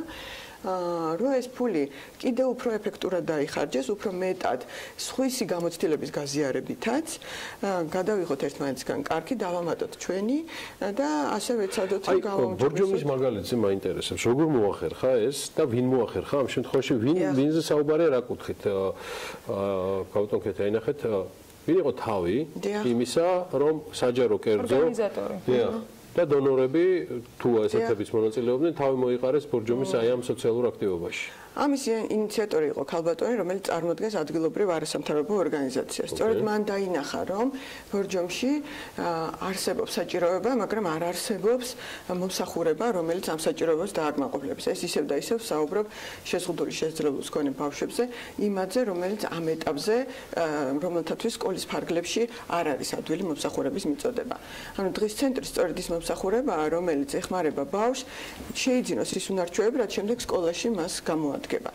და სწორედ აქედან გამომდინარე ამ ქალბატონმა დაიწყო მუშაობა ადგილობრივ თვითმმართველობასა მოგმართა ჩვენ ჩაერთო ბულგარეთის საელჩო თავისი ფინანსური რესურსებით ჩაერთო ცენტრალური მთავრობა თავისი პროგრამის უზარმაზარი პროგრამის ფარგლებში როდესაც ისინი დღის ცენტრებს აფინანსებენ მოხდა იმ სტანდარტების გათვალისწინება რომელიც ქვეყანაში არის დიახ და სწორედ ჩაერთო ადგილობრივი ბიზნესიც და სწორედ ასე არის ახლა გვაქვს ცენტრი ახლა ხანს გახსნილი ცენტრი სადაც დადიან ბავშვები, რომლებიც აქამდე ზოგჯერ არც გამოუყვანიათ სახლებიდან.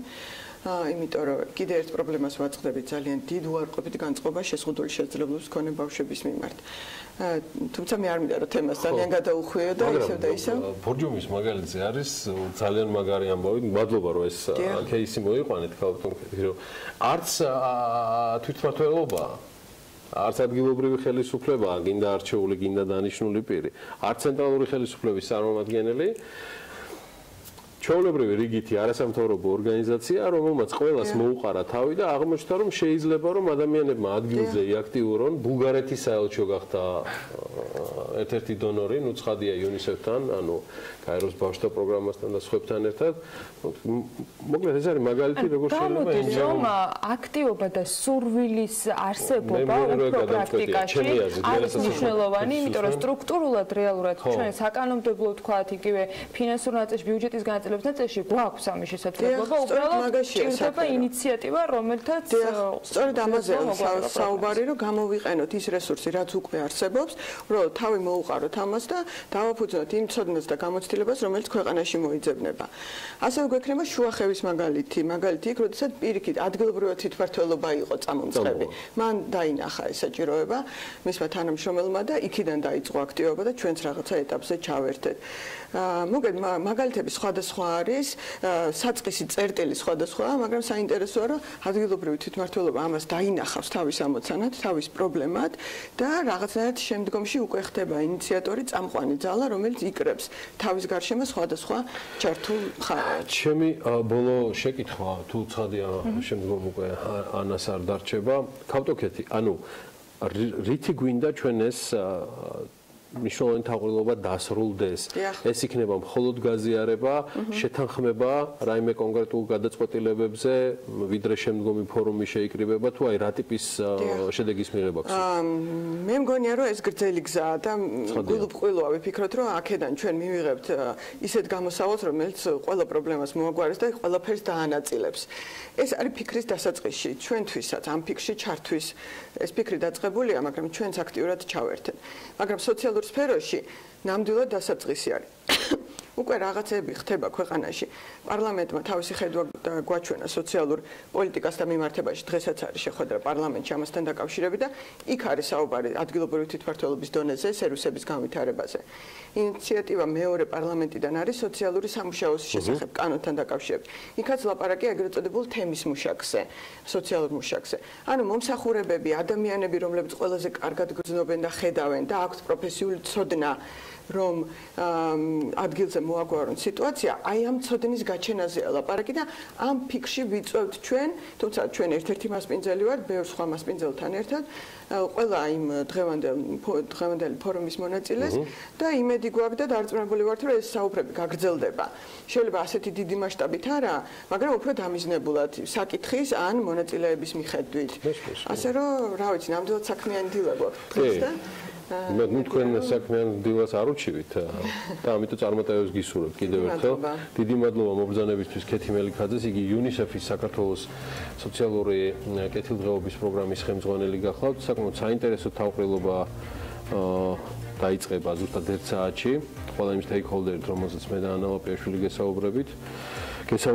ახლა გავიდეთ კიდევ მოკლე რეკლამაზე, ვიდრე გავაცილებთ სტუმარს და მალე დაგიბრუნდებით.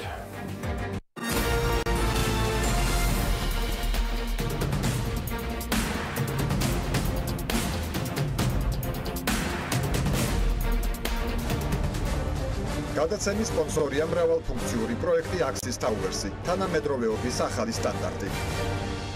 Axis Towers.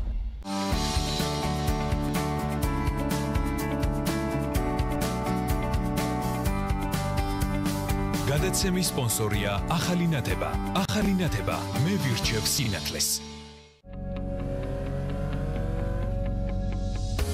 გადაცემის სპონსორია მწვანე ქალაქი ლისზე. გადაცემის გენერალური სპონსორია სამშენებლო მასალების კომპანია ნოვა. წარმოება, იმპორტი, ექსპორტი. ნოვა.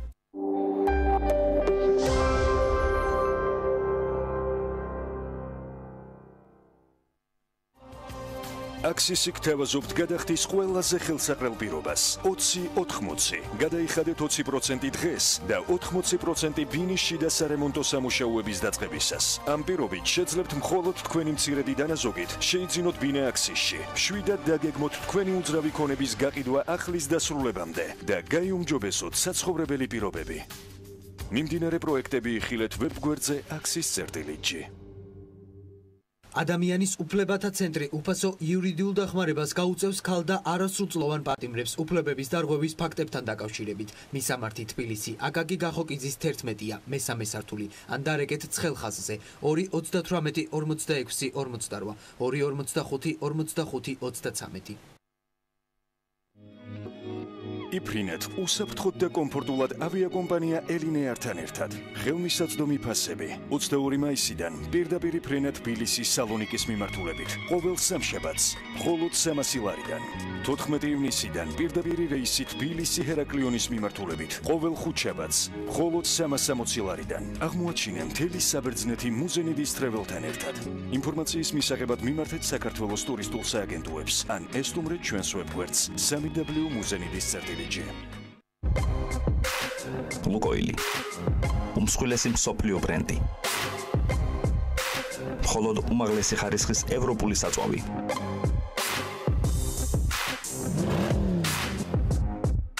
ლუკოილი. სისწრაფის ფორმულა. ზოგიერთი ადმინისტრაციული სამართალდარღვევისათვის შესაძლებელია თქვენ დაგაპატიმრონ 15 დღით. პატიმრობა შესაძლებელია ისე შეგიფარდონ, რომ ვერ ისარგებლოთ მნიშვნელოვანი უფლებებით. არ მოგეცეთ საკმარისი დრო თქვენი უფლებების დასაცავად და მტკიცებულებების წარსადგენად. მხოლოდ პოლიციელთა ჩვენებები გამოიყენონ თქვენს წინააღმდეგ. ვერ ისარგებლოთ დაცვის უფლები. მოსამართლემ შესაძლოა ისე მიგიჩნიოთ სამართალდამორღვევად, რომ არ იხელმძღვანელოს გონივრულ ეჭვს მიღმა სტანდარტი. შევცვალოთ კოდექსი, რომელიც ჩვენს უფლებებს არღვევს.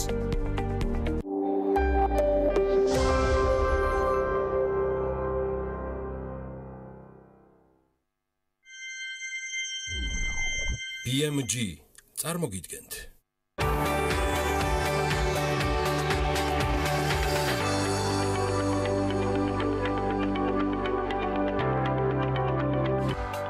მიკროსათბურებში მცენარეების დისტანციური მოვლა. ბაზარზე Smart Grow Box ABB-ნე გამოჩნდა. სტარტაპის თანადამფუძნებელი თამთა დავითაია სტუმრად ქალების ნარატივში. თუ იმდენ შრომობ, რომ საუკეთესო გიწოდონ, მაშინ ყველაფერს გააკეთებენ იმისთვის, რომ სამუშაო ადგილები გამოყონ შენთვის. ეს თინათინ ახვლედიანი სიტყვებია. ახალგაზრდა ქართველი გოგონა ვარშავის უნივერსიტეტში ლექციებს კითხულობს. ნარატივით კი სამშაბათის გადაცემაში ერთვება. ეს ქალების ნარატივია. ვანცა ლაღიძესთან ერთად.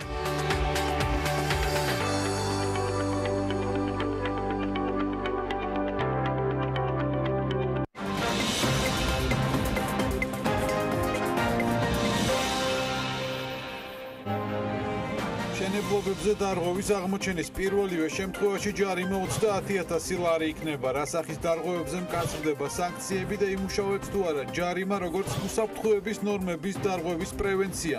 დეტალები საქმის კურსში.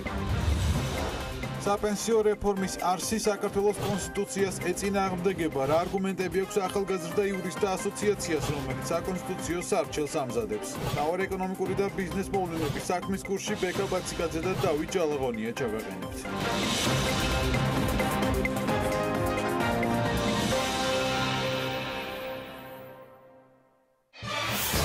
რეიტინგის 100%-იანი ზრდა.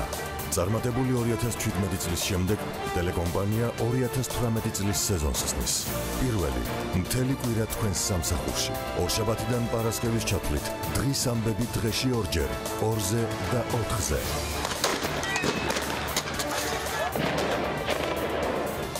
ყოველ დღე საღამოს 2 საათიანი ეთერი. ორშაბათი ხალხის პოლიტიკა, სამშაბათი რეაქცია, 4შაბათი პოლიტმეტრი, 5შაბათი ისევ რეაქცია. პარასკევს კვირის ბოლოს ტელეკომპანიის საავტორო გადაცემების წამყვანების ერთობლივი თოქ-შოუ პირველები. მთელი კვირის განმავლობაში ბიზნეს მედია ყველაზე საქმიანი გადაცემებით. პირველები. ინგა გრიგოლია.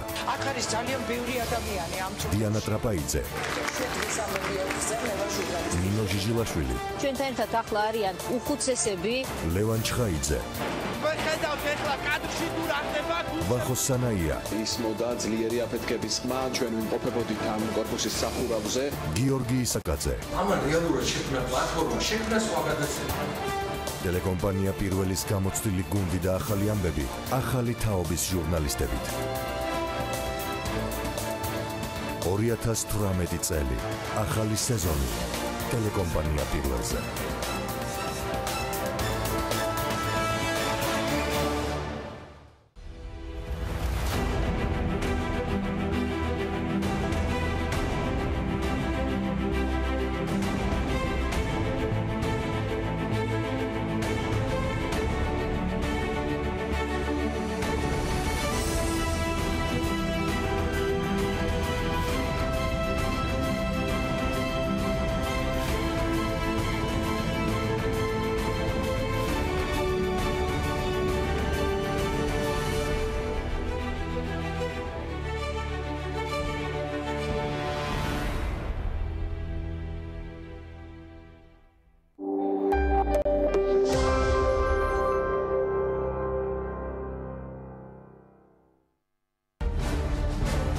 გადაცემის სპონსორია მრავალფუნქციური პროექტი Axis Towers-ი, თანამედროვეობის ახალი სტანდარტი.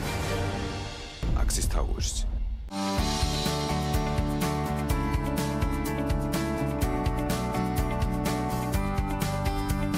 გადაცემის სპონსორია ახალი ნათება. ახალი ნათება მე ვირჩევ სინათლეს. გადაცემის სპონსორია მწვანე ქალაქი ლისზე. გადაცემის გენერალური სპონსორია სამშენებლო მასალების კომპანია ნოვა. წარმოება, იმპორტი, ექსპორტი. ნოვა.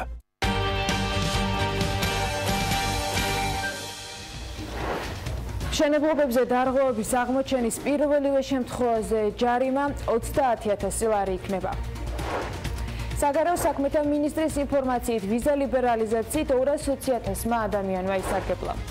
საქართველოში მოქმედი სამაცივე მეურნეობების რაოდენობა შემცირებულია 2017 წლის მეოთხე კვარტალში 34 ერთეულის სამაცივე მეურნეობა ფუნქციონირებდა 5-ით ნაკლები 2016 წლის ბოლო კვარტალთან შედარებით.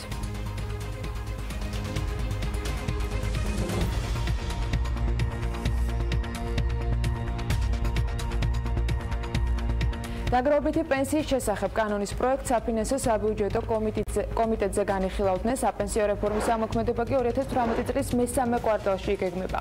რეფორმის მასშტაბურობიდან და მასზე მთავრობის მხრიდან გაცემული ამასებიდან გამომდინარე ფინანსთა მინისტრის მოადგილემ დააზუსტა პასუხი იმ საკითხზე, საჭიროა თუ არა ეგრეთ წოდებული რეგულირების გავლენის შეფასების დოკუმენტი. ნიკოლოზ გაგუა განმარტავს, რომ დოკუმენტი მნიშვნელოვანია და ფინანსთა სამინისტრო საერთაშორისო პრაქტიკასა და გამოცდილებაზე დაყრდნობით გაკეთებული ანალიზის საბოლოო დიაგნოსტიკას ახდენს. რაც შეეხება უკვე AISET-ის მიერ მომზადებულ რიას, გაგუა განმარტავს, რომ ეს დოკუმენტი არასრულია.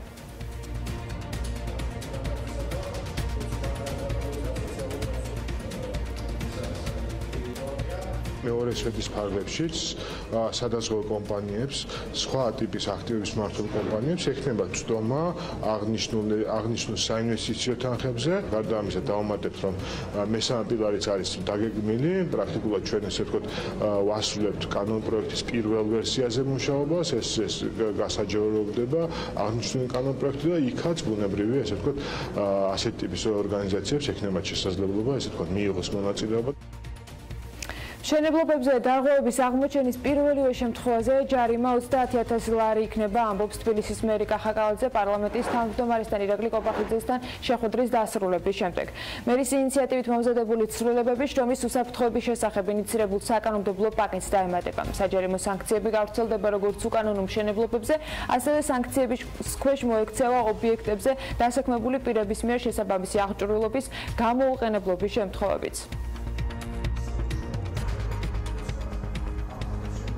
პირველივე დარღვევაზე ჯარიმა იქნება 30000 ლარის ოდენობის იმ კონკრეტულ შემთხვევებზე, სადაც მაგალითად მიმდინარეობდა მშენებლობა და დარღვევების გამო ჰქონდათ შეჩერებული მშენებლობა და მიუხედავად შეჩერებისა ინვესტორი კონკრეტული კომპანია აგრძელებს მუშაობას, ის დაჯარიმდება 50000 ლარი. თუ ტერიტორია მიწა არის სახელმწიფო საკუთრება, მუნიციპალიტეტის საკუთრება და მიმდინარეობს უკანონო მშენებლობა, ჯარიმა იქნება 25000 ლარი. კერძო საკუთრებაზე 20000 ლარი. ვიზა ლიბერალიზაციით 200,000 ადამიანმა ისარგებლა, ამბობს საგარეო საქმეთა მინისტრი მიხეილ ჯანერიძე. მინისტრის განმარტებით არის გარკვეული შემთხვევები, როდესაც ევროკავშირში თავშესაფარს არასწორად და არამიზნობრივად ითხოვენ, რაც შეეხება კრიმინალურ დაჯგუფებებს, რომლებიც საქართველოს პარტნიორი ქვეყნების წუხილის საგანს წარმოადგენენ. ჯანერიძეს თქმით, ისინი პასუხს აგებენ იმ ქმედებაზე, რომელსაც ჩადიან. 200,000 მეტმა ადამიანმა ისარგებლა ვიზა ლიბერალიზაციით, შესაბამისად უვიზო მიმოსვლით და ეს არის ნამდვილად დიდი წარმატება, დიდი შესაძლებლობა. ეს ვიზიტები ძირითადად ემსახურებოდა ტურისტულ მიზნებს, ბიზნეს კავშირების გაღრმავებას, კულტურული კავშირების გაღრმავებას თუ სხვა მოკლევადიან ვიზიტებს და მოკლევადიანი ვიზიტის მიზნებს. ფოთის საზღვაო ნავსადგურის მცურავ საშუალებებს ახალი ASD ბუქსირი პორტკარტი დაემატა. პორტის ოპერატორის ცნობით ASD ბუქსირები გაუარესებული მეტეოროლოგიური პირობების დროს ოპერირებისთვის არის განკუთვნილი და მეორე საშუალებაა სიმსონის შემდეგ, რომელიც კომპანიამ გასული წლის ბოლოს შეიძინა. 2018 წლიდან ფოთის საზღვაო ნავსადგურში საბუქსირო მომსახურებას მსოფლიოში უმსხვილესი კომპანიის მაერსკის ტრანსპორტისა და ლოჯისტიკის განყოფილების წევრი შვიცერი აღორციელებს. ის სპეციალიზირებულია საბუქსირო მომსახურების უზრუნველყოფით და ცნობილია თავისი პროფესიული ეფექტური საერთაშორისო სტანდარტების შესაბამისი საზღვაო ოპერაციებით.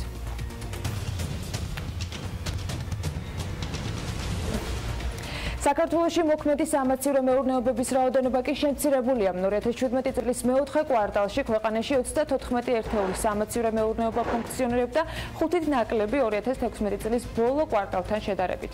მეურნეობების უმრავლესობა თბილისში 29.4%-ია, შიდა ქართლში მათი რაოდენობა ანალოგიურად 29.4%-ია. 2017 წლის მეოთხე კვარტლის განმავლობაში კი მაცივრებში შენახული იყო 65,300 ტონა პროდუქცია, მათ შორის 60.9% იყო ქათმის ხორცი, 19.4% პირუტყვის ხორცი და ხორც პროდუქტების შეადგენდა 10%.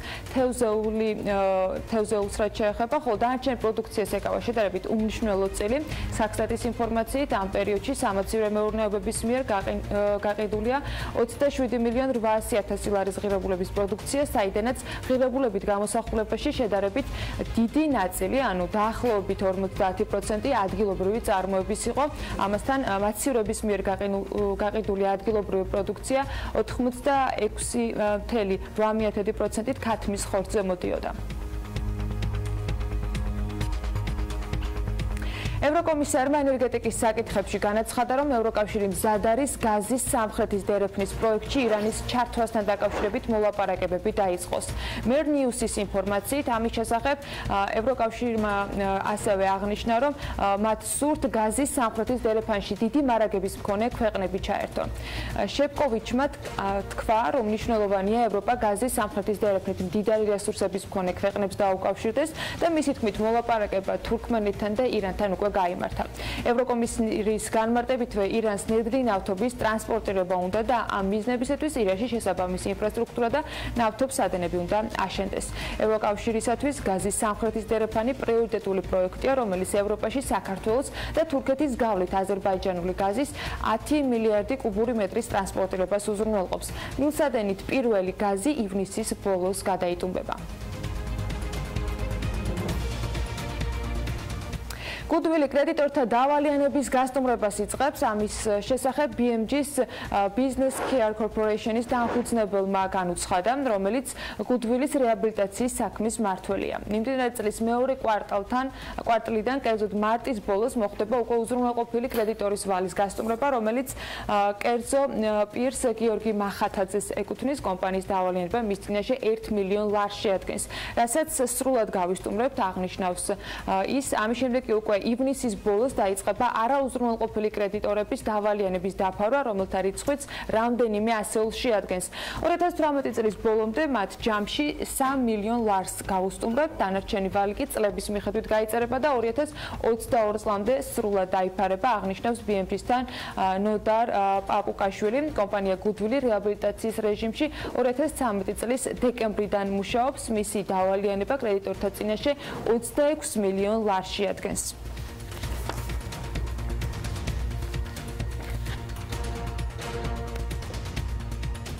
დასრულდა თუ არა Wall Street-ზე IAP კრედიტების ეპოქა. მას შემდეგ, რაც ამერიკის შეერთებული შტატების შრომის დეპარტამენტმა ყოველთვიური შედეგები გამოქვეყნა, საფონდო ბირჟებზე შესაბამისი რეაქციაც მოჰყვა ამ ყველაფერს და პირველივე ნიშნები გაჩნდა პრობლემის.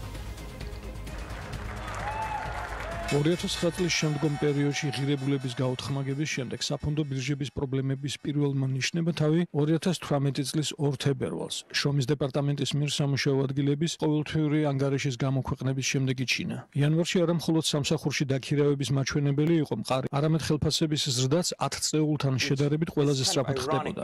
ეს ერთგვარად ირონიულია. ეკონომიკის დადებითი ახალი ამბები ბაზარზე მღელვარებას იწვევს, რადგან ინვესტორები ხვდებიან, რომ ფედერალურ რეზერვს მასტიმულირებელი დაბალი ზომების გაუქმება მოუწევს. სტიმულის ეს ზომები სარეკორდოდ დაბალი საპროცენტო განაკვეთი და 4 ტრილიონი დოლარის ოდენობის ბონდების შესყიდვის ბუმი რეცესიიდან გამომავალი ეკონომიკისთვის ბიძგის მიცემას დაეხმარა, მაგრამ სოფლიო ეკონომიკის გამოცოცხლების და შეერთებულ შტატებში ინფლაციის დაწყების ფონზე შესაძლოა უოლ-სტრიტზე იაფი კრედიტების ეპოქა დასრულდა. და ეს საფონდო ბირჟას მეხად ეცემა. ამიტომაც არის, რომ საფონდო ბირჟაზე რყევას ვხედავთ. ეს რყევაზე მეტია. შეერთებული შტატების მთავარი ფონდების ინდექსები იმ ზონაში შევიდა, რასაც ბიზნესში ჩახედული ადამიანების შესწორებას უწოდებენ. რაც უკანასკნელი მაჩვენებლის სულ ცოტა 10%-ით შემცირებას ნიშნავს. Bankrate.com ამბობს, ამას უნდა შეხედოთ როგორც უსაფრთხოების სარქოლს, რომელიც ბაზრებს გადახურებისგან იცავს.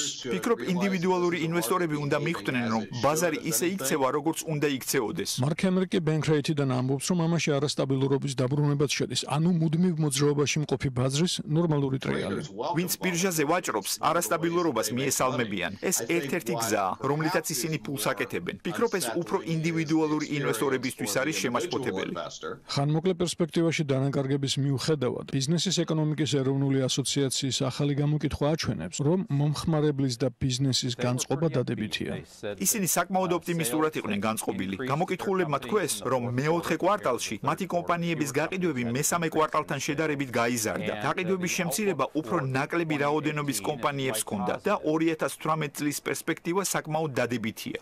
მიუხედავად იმისა, რომ 2018 წელს ზოგადად საფონდო ბირჟამ მთელი მოგება დაკარგა, ექსპერტები ამბობენ, რომ შეერთებული შტატების ეკონომიკის საფუძვლები სიმყარეს ინარჩუნებს. რა რჩევას იძლევიან ისინი? პანიკას ნუ მიეცემით. 9 წლის განმავლობაში არსებული კურსის აწევა არ დასრულებულა. ჯერ არ დასრულებულა. მადლობა ამერიკის ხმას, მუდმივად საინტერესო რეპორტაჟებისთვის. კომპანია Future Laboratories მონაწილეობით მოლდოვაში რეგიონალური ინოვაციების ჰაბი და ტექნოპარკის მშენებლობა მიმდინარეობს. ტექნოპარკი ქალაქ ბელტში იქნება შექმნილი და მისი ძირითადი მიმართულება რეგიონის ინოვაციური განვითარება და რეგიონში კონცენტრირებული კომპანიების პროდუქტიულობის ზრდა არის. ცენტრი ასევე ხელს შეუწყობს სტარტაპ ეკოსისტემის და მომავლის პროფესიების განვითარებას. რა როლი ეკისრება Future Laboratories მოლდოვაში? უფრო დეტალურად თავად ირაკი გაშიბაძე გვეტყვის, რომელიც შემოგვიერთდა უკვე საქმენდილი სტუდიაში. დილამშვიდობის, თქვენ უკვე გაცდით, ვეღარეტევით საქართველოს ფარგლებში და გადასწვით უკვე სამეზობლოს და მე როგორც ვხვდები და ძალიან მარტივად რო ვთქვა ირაკლი, Future Laboratories ჩართულობით თქვენი წინა მიღწევები, პირადად თქვენი ჩართულობით, რაც იყო საუბარია ტექნოპარკზე, მის მოდელზე, სტარტაპების და სტარტაპების ეკოსისტემის განვითარებაზე, დაახლოებით ანალოგიურის განვითარება სურს მოლდოვას. ვის რა და როგორ უკვე გისმენთ. მოგესალმებით, მოხარულები ვართ, რომ ქართული მოდელით გამოცდილებით უკვე ქვეყნის გარეთ, კერძოდ მოლდოვაში ხდება ჩვენთვის უკვე რიგით მეოთხე ტექნოპარკის მშენებლობა და ფაქტობრივად ეს იქნება ის მე რამდენია ირაკლი იქა? ანუ მეოთხე ჩვენს პრაქტიკაში მეოთხე უკვე სამი საქართველოში, ერთი უკვე გარეთ. ერთი გარეთ. ექსპორტი დაიწყეთ. ექსპორტი დაიწყეთ. ძალიან სასიხარულო არის, რომ კონცეფცია მოიწონეს მოლდოვის მთავრობამ, საერთაშორისო დონორმა ორგანიზაციებმა და უკვე შემუშავდა კონცეფცია და მიმდინარეობს უკვე პროცესი განხორციელების ამ პროექტის. ამ კონცეფციის მთავარი ღერძი რა არის? მოლდოვაში რა პერსპექტივებს ხედავთ, რისი განვითარების პერსპექტივებს ხედავთ თქვენ ყველაზე მეტად? კერძოდ ეს უშუალოდ ეს პროექტი არის ორიენტირებული პროდუქტიულობის დაზე რეგიონის და იმ ურთიერთქმედების ფორმირებაზე, რაც უნდა მოხდეს ინოვაციების ცენტრს და კერძო სექტორს შორის. ანუ პირდაპირ იქნება ორიენტირებული იმ რეგიონში კონცენტრირებული ბიზნესის ეფექტურობის დაზე, მათ ინოვაციურობის დაზე და იმაზე, რომ უფრო მეტი ინოვაციური, ესე ვთქვათ, კომპონენტი გაჩნდეს კერძო სექტორში მოლდოვაში. საინტერესო გადაფარვა მიდის და მინდა ამ გადაფარვის გაგრძელებაზე ვინ დაგიკავშირდათ მოლდოვიდან პირადად თქვენ? ეს რა ტიპის ურთიერთობა იყო ადრე? ნაწილი არის იმ ურთიერთობის, რაც თქვენ გქონდათ, როგორც ამ შემთხვევაში ხელმძღვანელს საჯარო სამსახურში ყოფნისას თუ რა ტიპის სინერგია შედგა? საკმაოდ ესე ვთქვათ, დაგვიგროვდა სახელმწიფო სექტორში მუშაობის დროს კონტაქტები, თუმცა უკვე მათ შორის საქართველოში ყოფნისას მოლდოვის დელეგაციამ ნახა ის გამოცდილება, რაც აქვს საქართველოს მოიწონა და ერთ-ერთი მიზეზი ზუსტად ის იყო ჩართულობის, რომ მოეწონათ საქართველოში არსებული кейსი, უშუალოდ ტექნოპარკის გამოცდილება, ინოვაციების აგენტოს გამოცდილება და ეს გახდა ამის საფუძველი. მოლდოვის მთავრობა არის უშუალოდ თქვენი დამკვეთი ამ შემთხვევაში? უშუალოდ არის მოლდოვის მთავრობა და რეგიონის მთავრობა, სადაც კეთდება, თუმცა მხოლოდ ამ ქალაქზე არ იქნება, ვთქვათ, შეჩერებული ეს პროცესი და ბელცის გარდა სხვაგან ორ ქალაქში იგეგმება მსგავსი ტიპის რეგიონალური ინოვაციების. კომრადი და კახული არის სხვადასხვა რეგიონებში. იგივე კონცეფციით მოხდება განვითარება. აი ბელსთან დაკავშირებით მანქანათმშენებლობის მნიშვნელობა იყო ხაზგასმული იმ ინფორმაციაში, რომელიც Future Laboratories ჰქონდა ამ შემთხვევაში. ამ ორ ქალაქზე რა შეგიძლიათ გითხრათ, რითი არის ისინი ამ შემთხვევაში, რა ახასიათებთ მათ, რაზეც იქნება კონცენტრირებული? იქ არის კონცენტრირებული საკმაოდ დიდი კონცერნები, გერმანული, ასე ვთქვათ, კონცერნები, რომლებიც აწვდიან BMW-ს და სხვა ბრენდებს, კომპონენტებს. ეს არის ძირითადად ელექტრონიკა და უშუალოდ ბელცის ერთ-ერთი პერსპექტიული მიმართულება იქნება მომავლის საავტომობილო ინოვაციები, რომელშიც მათ შორის ეს კომპანიები ჩაერთვებიან. ანუ საუბარი არის ელექტრომანქანებზე, საუბარი არის თვით მართვად მანქანებზე და ესეთ პერსპექტიულ ტექნოლოგიებზე, რომელზეც იქნება კონცენტრაცია. ერთად ვიკითხავ. მას შემდეგ, რაც თქვენ ამ კონცეფციას შეადგენთ და აპროექტებთ, თქვენი როლი სად თავდება თუ აგრძელებთ უკვე მართვაში რაიმე ფორმით ჩართულობას? კონცეფცია უკვე დასრულებული არის, უკვე მიმდინარეობს პროცესი მშენებლობის. ჩვენ ვაკეთებთ ამ პროცესის დაწყებულ დიზაინიდან და ასე ვთქვათ, ეკოსისტემის ფორმირების ნაწილში ზედამხედველობას. ანუ მათ შორის მონაწილე მხარეების გათვითცნობიერებს თუ როგორ უნდა მოხდეს ეფექტურად ეს პროცესი და შემდგომ ვფიქრობთ, რომ მენეჯმენტის ნაწილშიც ვიცადოთ ჩვენი საქმიანობის გაგრძელება. ეს წინასწარი შეთანხმებაა თუ ფიქრობთ?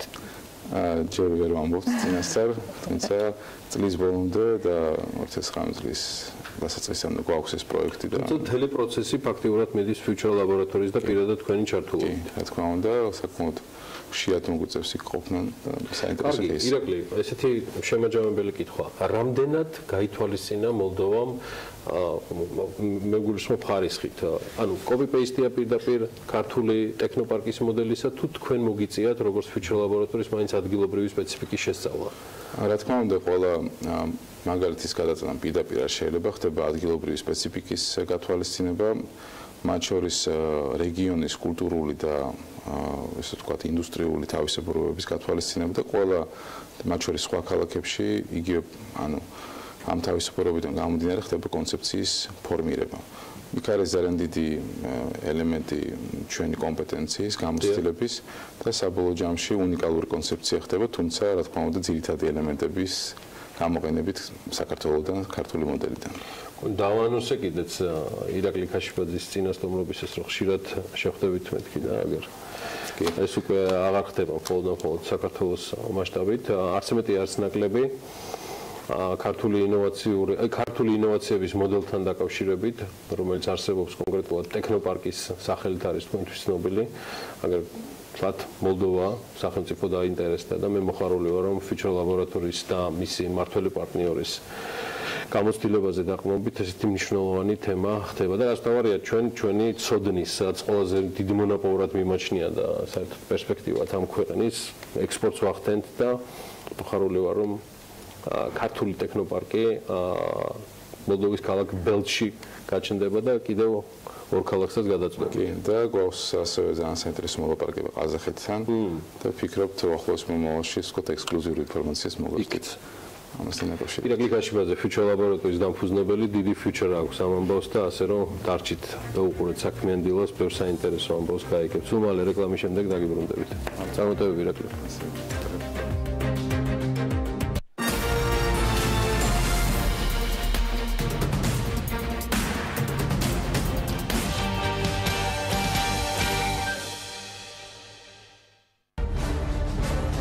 გადაცემის სპონსორია მრავალფუნქციური პროექტი Axis Towers-ი, თანამედროვეობის ახალი სტანდარტი. Axis Towers.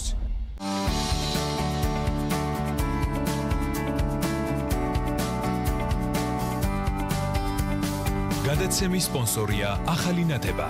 ახალი ნათება, მე ვირჩევ სინათლეს.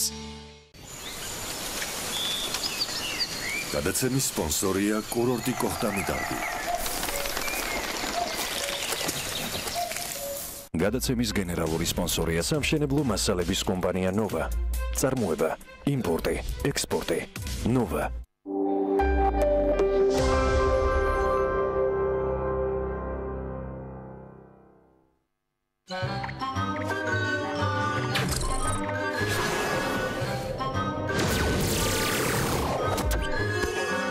არსებობს ერთი დიდი სამყარო, სადაც ყველა ჩვენთვის საყვარელი პერსონაჟი ცხოვრობს. Silk TV, ფილმების ყველაზე მრავალფეროვანი არჩევანი. 13 მეგაპიქსელი ძირითადი და წინა კამერა. ორივე კამერით ერთდროულად გადაღება. CES-ის ოპტიკური სისტემა, 4 გიგაბაიტი ოპერატიული და 64 გიგაბაიტი შიდა მეხსიერება. შეიძინეთ Nokia-რბა, გოლეთიანი ჰოლოგრამით. ონლაინ მაღაზიაში გოლეთიანი წერტილი-G. საბერძნეთის წამყვანმა ტუროპერატორმა მუზენიდის ტრეველმა საბერძნეთის საგზურებზე წინასწარი დაჯავშნა დაიწყო. დაგეგმეს შენი დასვენება დღეს საბერძნეთის საუკეთესო კურორტებზე, ყველაზე ხელმისაწვდომ ფასად. ისარგებლეთ წინასწარი ჯავშნის პრივილეგიით. საბერძნეთში დასვენება ასეთი ხელმისაწვდომი არასოდეს ყოფილა. 40%-მდე ფასდაკლება, გადახდის და თარიღის შეცვლის ლოიალური პირობები. აღმოაჩინე მთელი საბერძნეთი მუზენიდის ტრეველთან ერთად. ინფორმაციის მისაღებად მიმართეთ საქართველოს ტურისტულ სააგენტოებს. ან ესტუმრეთ ჩვენს ვებგვერდს muzenilis.g. კომპანია ოტომოტორსი, უახლესი ტექნოლოგიები, კვალიფიციური პერსონალი, ჰიბრიდული ავტომობილების სწრაფი და ხარისხიანი მომსახურება უმოკლეს ვადებში, ავტონაწილების და საავტომობილო ზეთების ფართო არჩევანი. ოტომოტორსი, მიიღე მაქსიმალური კომფორტი. 2019 წლის დეკემბრიდან ძალაში შედის ნარჩენების მართვის კოდექსით გათვალისწინებული მწარმოებლის გაფართოებული ვალდებულება, რაც გულისხმობს პროდუქციის მწარმოებლის და იმპორტიორის მიერ პასუხისმგებლობის აღებას ამ პროდუქციისგან წარმოქმნილი სპეციფიკური ნარჩენების შეგროვებასა და დამუშავებაზე. ვალდებულება ეხება ბატარეებს და აკუმულატორებს, ელექტრო და ელექტრონულ მოწყობილობებს, შესაფუთ მასალებს, ზეთებს, საბურავებს, ხმარებიდან ამოღებულ სატრანსპორტო საშუალებებს. ამ მექანიზმის დანერგვით ხდება ნარჩენების სეპარირება, ცირდება ნაგავსაღრელებზე განთავსებული ნარჩენების რაოდენობა. ხდება ნარჩენების რესურსად გამოყენება, ცირდება მავნეზე მოქმედება ჯანმრთელობასა და გარემოზე, იქმნება დამატებითი სამუშაო ადგილები. ავიღოთ პასუხისმგებლობა, ვიზრუნოთ გარემოზე.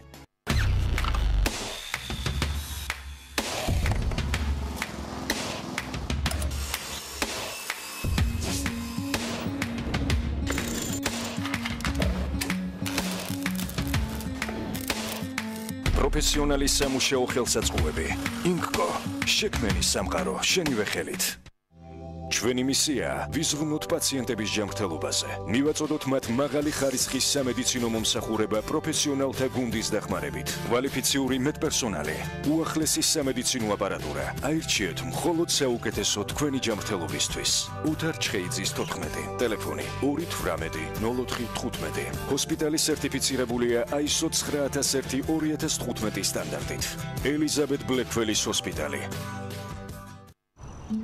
მეგობარი, მინდა მომყვებოდეს მხარდამხარ. მომცეს мотиваცია.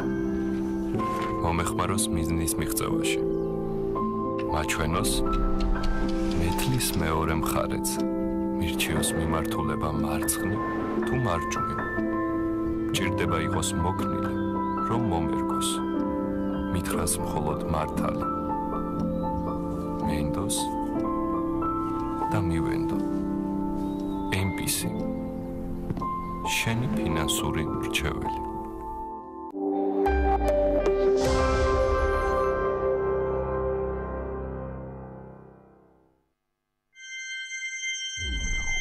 BMG წარმოგიდგენთ.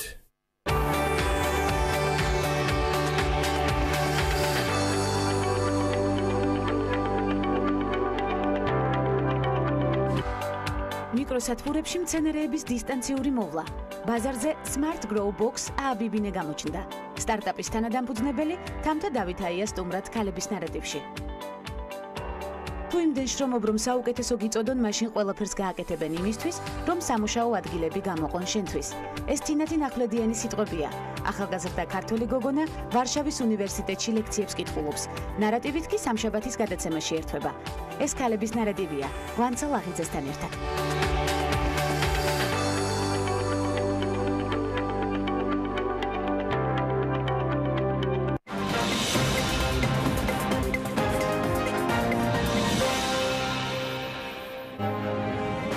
მშენებლობებზე დარღვევის აღმოჩენის პირველივე შემთხვევაში ჯარიმე 30,000 ლარი იქნება. რასახის დარღვევებზე მკაცრდება სანქციები და იმუშავებს თუ არა ჯარიმა, როგორც უსაფრთხოების ნორმების დარღვევის პრევენცია. დეტალები საქმის კურსში. საპენსიო რეფორმის არსი საქართველოს კონსტიტუციას ეწინააღმდეგება. რა არგუმენტები აქვს ახალგაზრდა იურისტთა ასოციაციას, რომელიც საკონსტიტუციო სარჩელს ამზადებს. მთავარი ეკონომიკური და ბიზნეს მოვლენების საქმის კურსში ბექა ბაციკაძე და დავით ჯალაღონია ჩავაყენებთ.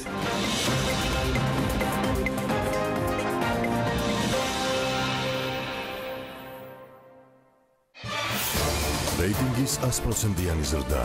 წარმატებული 2017 წლის შემდეგ ტელეკომპანია 2018 წლის სეზონს ისმის.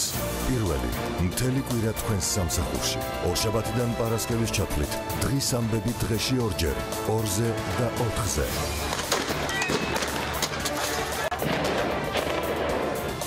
ყოველ დღე საღამოს 2 საათიანი ეთერი. ორშაბათი ხალხის პოლიტიკა, სამშაბათი რეაქცია, 4შაბათი პოლიტმეტრი, 5შაბათი ისევ რეაქცია. პარასკევს კვირის ბოლოს ტელეკომპანიის საავტორო გადაცემების სამყაროების ერთობლივი თოქ-შოუ პირველები. მთელი კვირის განმავლობაში ბიზნეს მედია ყველაზე საქმიანი გადაცემებით. პირველები. ინგა გრიგოლია. აქ არის ძალიან ბევრი ადამიანი ამ დიანა ტრაპაიძე. ნინო ჟიჟილაშვილი. ჩვენთან ერთად ახლა არიან უხუცესები. ლევან ჩხაიძე. ვხედავთ ახლა კადრში თუ რა ხდება. ვახო სანაია. ისმოდა ძლიერი აფეთქების ხმა, ჩვენ ვიმყოფებოდით ამ კორპუსის სახურავზე. გიორგი ისაკაძე. ამან რეალურად შექმნა პლატფორმა, შექმნა სხვა გადაცემა. ტელეკომპანია პირველის გამოცდილი გუნდი და ახალი ამბები, ახალი თაობის ჟურნალისტებით. 2018 წელი, ახალი სეზონი, ტელეკომპანია პირველზე.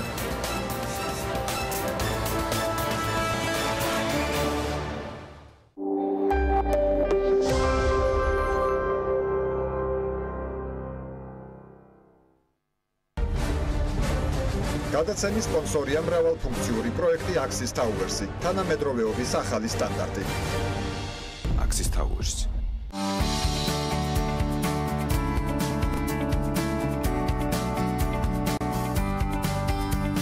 გადაცემის სპონსორია ახალი ნათება.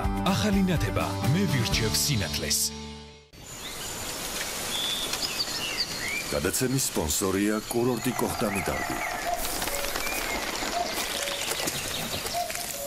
გადაცემის გენერალური სპონსორია სამშენებლო მასალების კომპანია ნოვა. წარმოება, იმპორტი, ექსპორტი. ნოვა.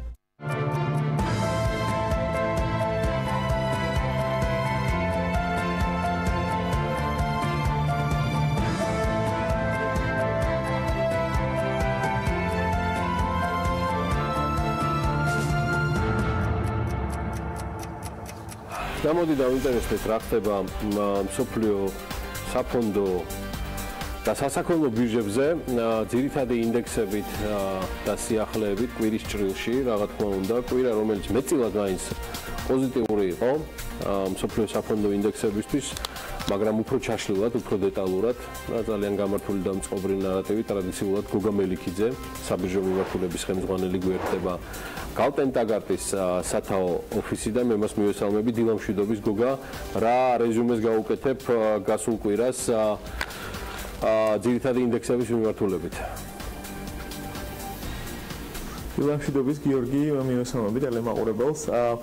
ჩვენ როგორც მიმოხილვებში ვთქვით, გასული 2 კვირის წინ მსოფლიომ დაინახა საკმაოდ მაღალი ვარდნები, მაგრამ გასული კვირა იყო მსოფლიოსთვის ერთ-ერთი გამორჩეული კვირა იმ ნაწილში, რომ ბოლო 5 წლის განმავლობაში ესეთი სწრაფი ზრდა ინდექსებს ბოლო 5 წლის განმავლობაში არ უჩვენებიათ. 2013 წელს შეიძლება ითქვას, რომ ესეთი მაღალი კორექცია, დადებითი კორექცია საფონდო ინდექსების მსოფლიოს არ ახსოვს და დეტალებს ვიტყვი. ამერიკაში საფონდო ინდექსები, რომლებიც უარყოფით ზდებში იყვნენ, ჩემ წინა მიმოხილვაშიც საწარმოებს საუბრობდი, დღეის მდგომარეობით, გასული კვირის ბოლოს და დღეის მდგომარეობით ისინი დადებითებს აჩვენებენ, უკვე ყველაზე კარგად გაიზარდა NASDAQ-ის ინდექსი დაახლოებით 5%-ით კვირის განმავლობაში და 4%-იან ზრდაშია უკვე წლის დასაწყისთან დღემდე. S&P 500 არის დაახლოებით 2.5%-იან ზრდაში, ხოლო Dow Jones-ი არის 2%-იან ზრდაში. ეს სამივე ინდექსი ჩემ წინა მიმოხილვაში, ჩვენ წინ ვისაუბრეთ, იყვნენ უარყოფით ზრდებში წლის განმავლობაში, ანუ ესე შეიძლება ითქვას, რომ თავის-თავი უარყოფ მინუსიანის და ნეგატიური ტერიტორიიდან გადავიდნენ დადებით ზრდებში და ეს აღსანიშნავია, მხოლოდ ესეთ მოკლე ერთ კვირაში მოხდა.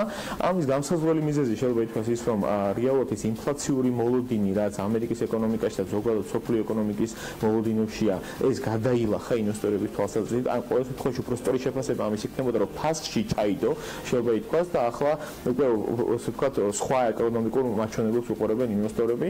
ამერიკაში გასულ კვირას გამოვიდა სწორედ ეს სამომხმარებლო ფასების ინდექსი, ანუ ინფლაციის მაჩვენებელი ოდნავ გაზრდილია. კიდევ ერთხელ ვთქვი, ეს ფასში უკვე ასახულია საფონდო ინდექსების, ანუ ამას მაღალი რეაქცია აღარ მოყოლია, თუმცა მეორე მხრივ ამერიკის ეკონომიკაში საკომპანიები საკმაოდ კარგ შედეგებს აჩვენებენ. ძირითადი კომპანიებმა, S&P 500-ში შემოვალ კომპანიებმა თავიანთი ფინანსური შედეგები გამოუქვეყნეს უკვე და ადრე გარკვეული სტატისტიკით საუბარი იყო, რომ 12%-იან წლიურ ზრდას აჩვენებდნენ ფინანსური მომგებიანობის, ეს სტატისტიკა 15%-მდე გაუმჯობესდა და ბუნებრივი ეს მხოლოდ და მხოლოდ დადებითად მოხდეს ამერიკულ საფონდო ინდექსებზე და ზოგადად როცა კომპანიები კარგ ფინანსურ შედეგებს დებენ, იმ ეკონომიკაში საფონდო ინდექსები მნიშვნელოვნად იზრდება.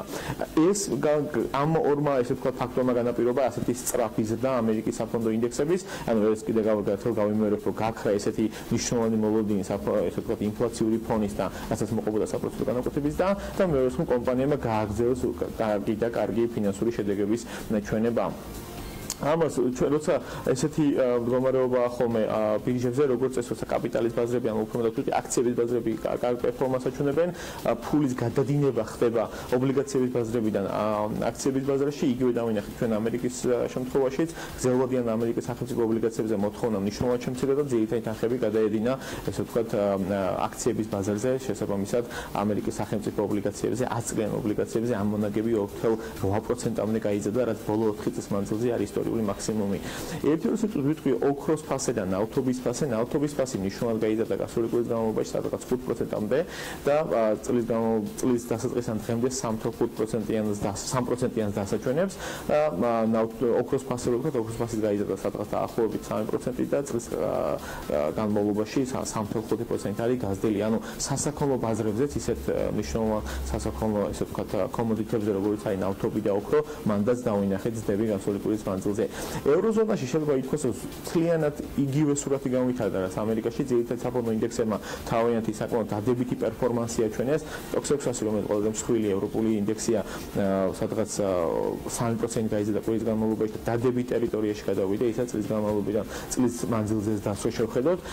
DAX 30-იც გერმანული საფონდო ინდექსიც მნიშვნელოვნად გაიზარდა, CAC 40 ფრანგული ინდექსიც, თუმცა DAX-ი და CAC 40 ისევ ესე ვთქვათ, ოდნავ უარყოფით ზრდებს აჩვენებენ წლის განმავლობაში, წლის დასაწყისთან დღემდე თუ შევხედავთ.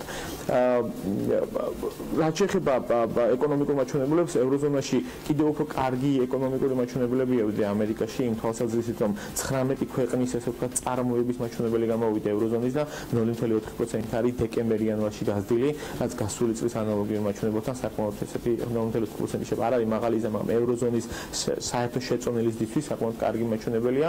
ამავდროულად საცალო გაყიდვებია გაზრდილი და STOXX 600-ის სადღაც 50%-მა უფრო მეტმა 53%-მა კომპანიების თავის ფინანსური შედეგები დადეს 2017 წლის მეოთხე კვარტალის და 2017 წლის მთლიანი წლის და ისინი კიდევ უფრო კარგ ფინანსურ შედეგებს აჩვენებენ წლის მანძილზე, ვიდრე ამერიკული კომპანიები, საუბარია სადღაც 17%-იან გაუმჯობესებაზე მომგებიანობის, რაც კიდევ ერთხელ მხოლოდ დადებითად აისახება საფონდო ინდექსებზე. რაც შეეხება ბრიტანეთში გვაქვს როგორც ეკონომისტები იძახიან ოდნავ ჩამორჩენა ეკონომიკური განვითარების. ბრიტანეთში როგორც მიმოხილვაში ვთქვით, გვაქვს ინფლაციური ფონი, 3%-მდეა ინფლაცია. ამავდროულად სხვადასხვა ეკონომიკური ინდიკატორები, როგორც არის საცალო ვაჭრობა, ინდუსტრიული წარმოება, ოდნავ შემცირებულია დეკემბრის და იანვრის. გარკვეული ეკონომისტები ამას ბრეგზიტს აბრალებენ, გარკვეული ეკონომისტები ინფლაციურ ფონს, ვნახოთ როგორ განვითარდება მოვლენები, ბუნებრივია ეს ახება ბრიტანულ საფონდო ინდექსზე, FTSE 250 არის ერთ-ერთი ინდექსი, ესე ვთქვათ, შეგვიძლია თუ გავშლით ევროზონას, რომელიც 4%-იან შემცირებაშია წლის დასაწყისთან დღემდე. ევროზონაში ჩვენ იგივე რეაქცია დავინახეთ როგორც ამერიკაში, როგორც კი ინვესტორებმა დაინახეს, რომ ეს თქვა აქციების ბაზარი იზრდებოდა, იგი გამოვიდნენ დაცული აქტივებიდან, ანუ ობლიგაციებიდან და გადავიდნენ ესე ვთქვათ აქციების ბაზარში, შესაბამისად გრძელვადიანი ევროპის ევროზონის სახელმწიფო ობლიგაციებზე ფასი მნიშვნელოვნად შემცირდა, რაც ნიშნავს, რომ ამონაგები გაიზარდა. რაც შეეხება იაპონიას, იაპონია შეიძლება ითქვას, რომ იაპონიაში იყოს დები, ნიკეი 225 გაიზარდა, სხვა ინდექსებიც კვირის განმავლობაში სადაც 2%-ამდე, თუმცა წლის განმავლობაში იაპონია ყველაზე მეტ ესე ვთქვათ უარყოფით ინდექსები ყველაზე მეტ ესე ვთქვათ უარყოფით ტერიტორიაში რჩებიან და დაახლოებით 4-დან 6%-ამდე არიან შემცირებული წლის განმავლობაში ნიკეი 225 და დანარჩენი ორი ყველაზე მსხვილი ინდექსი ტოპიქს დიდი კომპანიების ინდექსი და ტოპიქს წვრილი კომპანიების ინდექსი. თუმცა იენა გამყარებულია დოლართან მიმართებაში დაახლოებით 106-ის ფარგლებში ივაჭრება, რაც 5%-ზე მეტი გამყარებაა დოლართან მიმართებაში. ამავდროულად აღნიშნოთ, რომ იაპონიის ეკონომიკა ბოლო კვარტალში 2017 წლის მანძილზე 0.1% გაიზარდა, რაც მერვე კვარტალია, რაც იაპონიის ეკონომიკა შეუქცევად რეჟიმში იზრდება, ასეთი შეუქცევად იზრდა 1999 წლის მერე იაპონიის ეკონომიკას არ აქვს ასეთი გაუჩერებელი და შეიძლება ითქვას, რაც კიდევ ერთხელ მეტყველებს იმაზე, რომ იაპონია თავის მონეტარულ პოლიტიკას არ შეარბილებს და ჩვენ ვიცით, რომ სოფლიოში ყველაზე განვითარებული ეკონომიკების თვალსაზრისით ყველაზე შერბილებული მონეტარული პოლიტიკა იაპონიაში გვაქვს და სწორედ ამის შედეგი ესეთი შეიძლება ითქვას ასეთი შეუქცევადი ეკონომიკური და იაპონიის გრძელვადიან სახელმწიფო ობლიგაციებზე ამონაგები 0%-ია. რაც შეეხება ჩინეთში, რა თქმა უნდა, ჩინეთში იყო გასულ კვირას ახალი წელი, ჩინური ახალი წელი, შესაბამისად იყო საკმაოდ მოკლე საოჯრო კვირა, გარკვეული ინდექსები ზემოთ გაიზარდნენ, თუმცა მთავარი მოვლენა იყო ის, რომ ჩინეთის სახალხო ბანკმა, რაც არის ჩინეთის ცენტრალური ბანკი, 218 მილიარდი დოლარი ჩამოწერა თავიანთი ფინანსური სექტორიდან ვალი და გაჩნდა მოლოდინი ეკონომისტების მხრიდან, რომ ჩინეთი ესე ვთქვათ გამონეტა ამინგლისურ ტერმინს დელევერიჯინგს იწყებს თავისი ეკონომიკის დელევერიჯინგი არის ესე ვთქვათ ეკონომიკაში ვალის და კრედიტის შემცირებას და ჩამოწერას, რომელიც რაღაც დონეზე მოსალოდნელი იყო, იმიტომ რომ ჩვენ თქვენ მოგვიყვეთ ჩინის ეკონომიკაში საკმაოდ მაღალი ხარისხით და მაღალი დონით არის კრედიტი. თუმცა ეკონომისტები ერთის მეორე მხრივ ვიძახიან, რომ ეს ჩინეთის ესე ვთქვათ გადაწყვეტილებები უკვე საკმაოდ დაგვიანებულია და ამიტომაც აკეთებენ 2018 წლის ერთ-ერთ მთავარ გამოწვევას ჩინეთის ეკონომიკას და ჩინეთში საკრედიტო კრიზისს, როგორც ეგეთი. რაც შეეხება სხვა განვითარებად ეკონომიკებშიც ესე ვთქვათ საკმაოდ მაღალი გამოსწორება დავინახეთ, 4% გაიზარდა მთავარი განვითარებადი ეკონომიკების ინდექსი და 3%-იან დადებითს დასაჩვენებს. განვითარებად ეკონომიკებში ერთ-ერთი მნიშვნელოვანი წილი აქვს სამხრეთ აფრიკას. სამხრეთ აფრიკაში საპრეზიდენტო ცვლილების გამო მოსალოდნელია ახალი პრეზიდენტი სამხრეთ აფრიკაში მოვიდა, მის მიმართ არის გასწრებული დადებითი მოლოდინები, ვინც წავიდა. თუმცა მოლოდინი არის ის, რომ მარტის მდგომარეობით ახალი პრეზიდენტი ვერ მოახერხებს ეკონომიკის ასე ვთქვათ რეცესიიდან მნიშვნელოვნად გამოყვანას და ასე ვთქვათ ფისკალურ დისციპლინაზე გადაყვანას სამხრეთ აფრიკის, ანუ მუცის მხრიდან მოსალოდნელია სამხრეთ აფრიკის საგარეო რეიტინგის შემცირება და ერთი ნოჩით ესე ვთქვათ გასუსტება, ნახოთ როგორ განვითარდება მოვლენები. მოგას მადლობა, საკმაოდ საინტერესო ჩართვისთვის, როგორც მან მოგახსენათ, ძალიან სერიოზული ზრდა არის ბოლო გასული კვირის განმავლობაში, ძირითადად ყველა საფონდო ინდექსის მიმართულებით ჩვენ ცხადია გალტენ-დაგარტან ერთად გავაგრძელებთ ამ ანალიტიკის წარმოდგენას. ერთ-ერთი ვარიანტი, ასე ვთქვათ, თუ როგორ შეიძლება ტრანსფორმირდეს გოგო მელიქიძის ჩართვების სერია, რომელიც მომავალშიც აუცილებლად გაგრძელდება, არის სწორედ დღევანდელი ერთგვარი ექსპერიმენტი. მე ვერ დავარქვენ ამას ექსპერიმენტს, რადგან საკმაოდ სერიოზულად არის და საინტერესოდ ნაშრომი ამ ყველაფერზე. მსოფლიო სტატისტიკაზე გამოხატულ კონკრეტულ რიცხვებში და ციფრებში. ამ შემთხვევაში როგორი არის მსოფლიოს სხვადასხვა ქვეყნის ეკონომიკური მაჩვენებლები, ინფლაციის დონე, გნებავთ მთლიანი შიდა პროდუქტის ოდენობა ერთ სულ მოსახლეზე.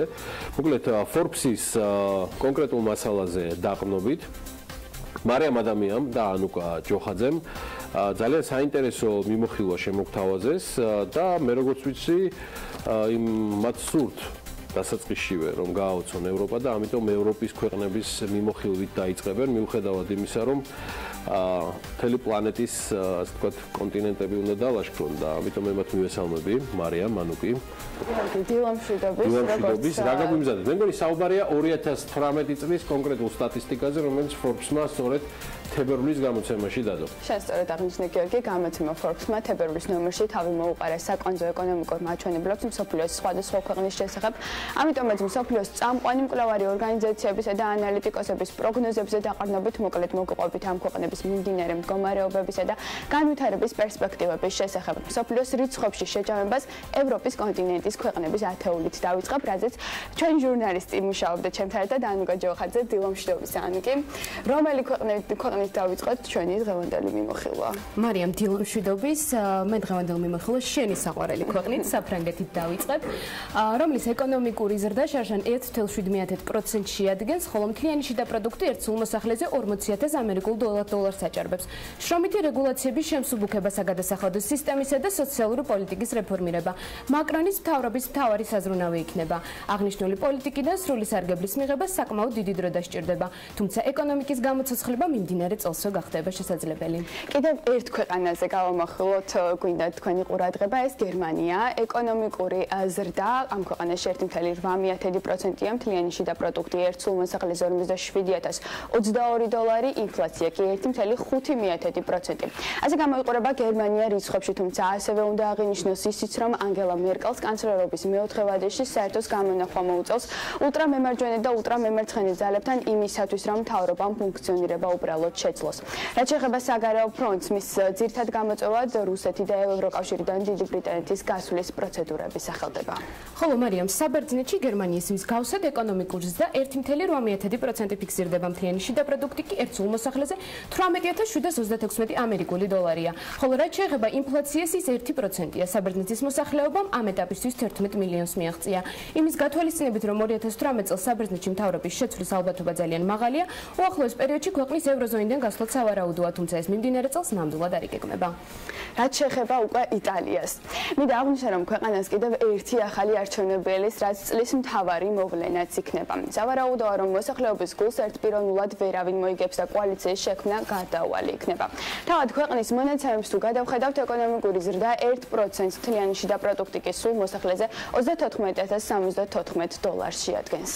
მარიამ, ასევე ძალიან საინტერესო ცვლილება მოხდა ნიდერლანდებში, სადაც ქვეყნის ყველაზე გრძელი პოსტსაარჩევნო მოლაპარაკებები მთავრობის ჩამოყალიბებაზე დასრულდა. ამის პარალელურად კარგი მდგომარეობა ეკონომიკაში, უფრო მეტიც წინასწარი ვარაუდებით ევროკავშირის სტანდარტების ქვეყნის მთლიანი შიდა პროდუქტის მაჩვენებელი ძალიან კარგი იქნება. ნიდერლანდების ეკონომიკური მაჩვენებლები კი შემდეგნაირად გამოიყურება.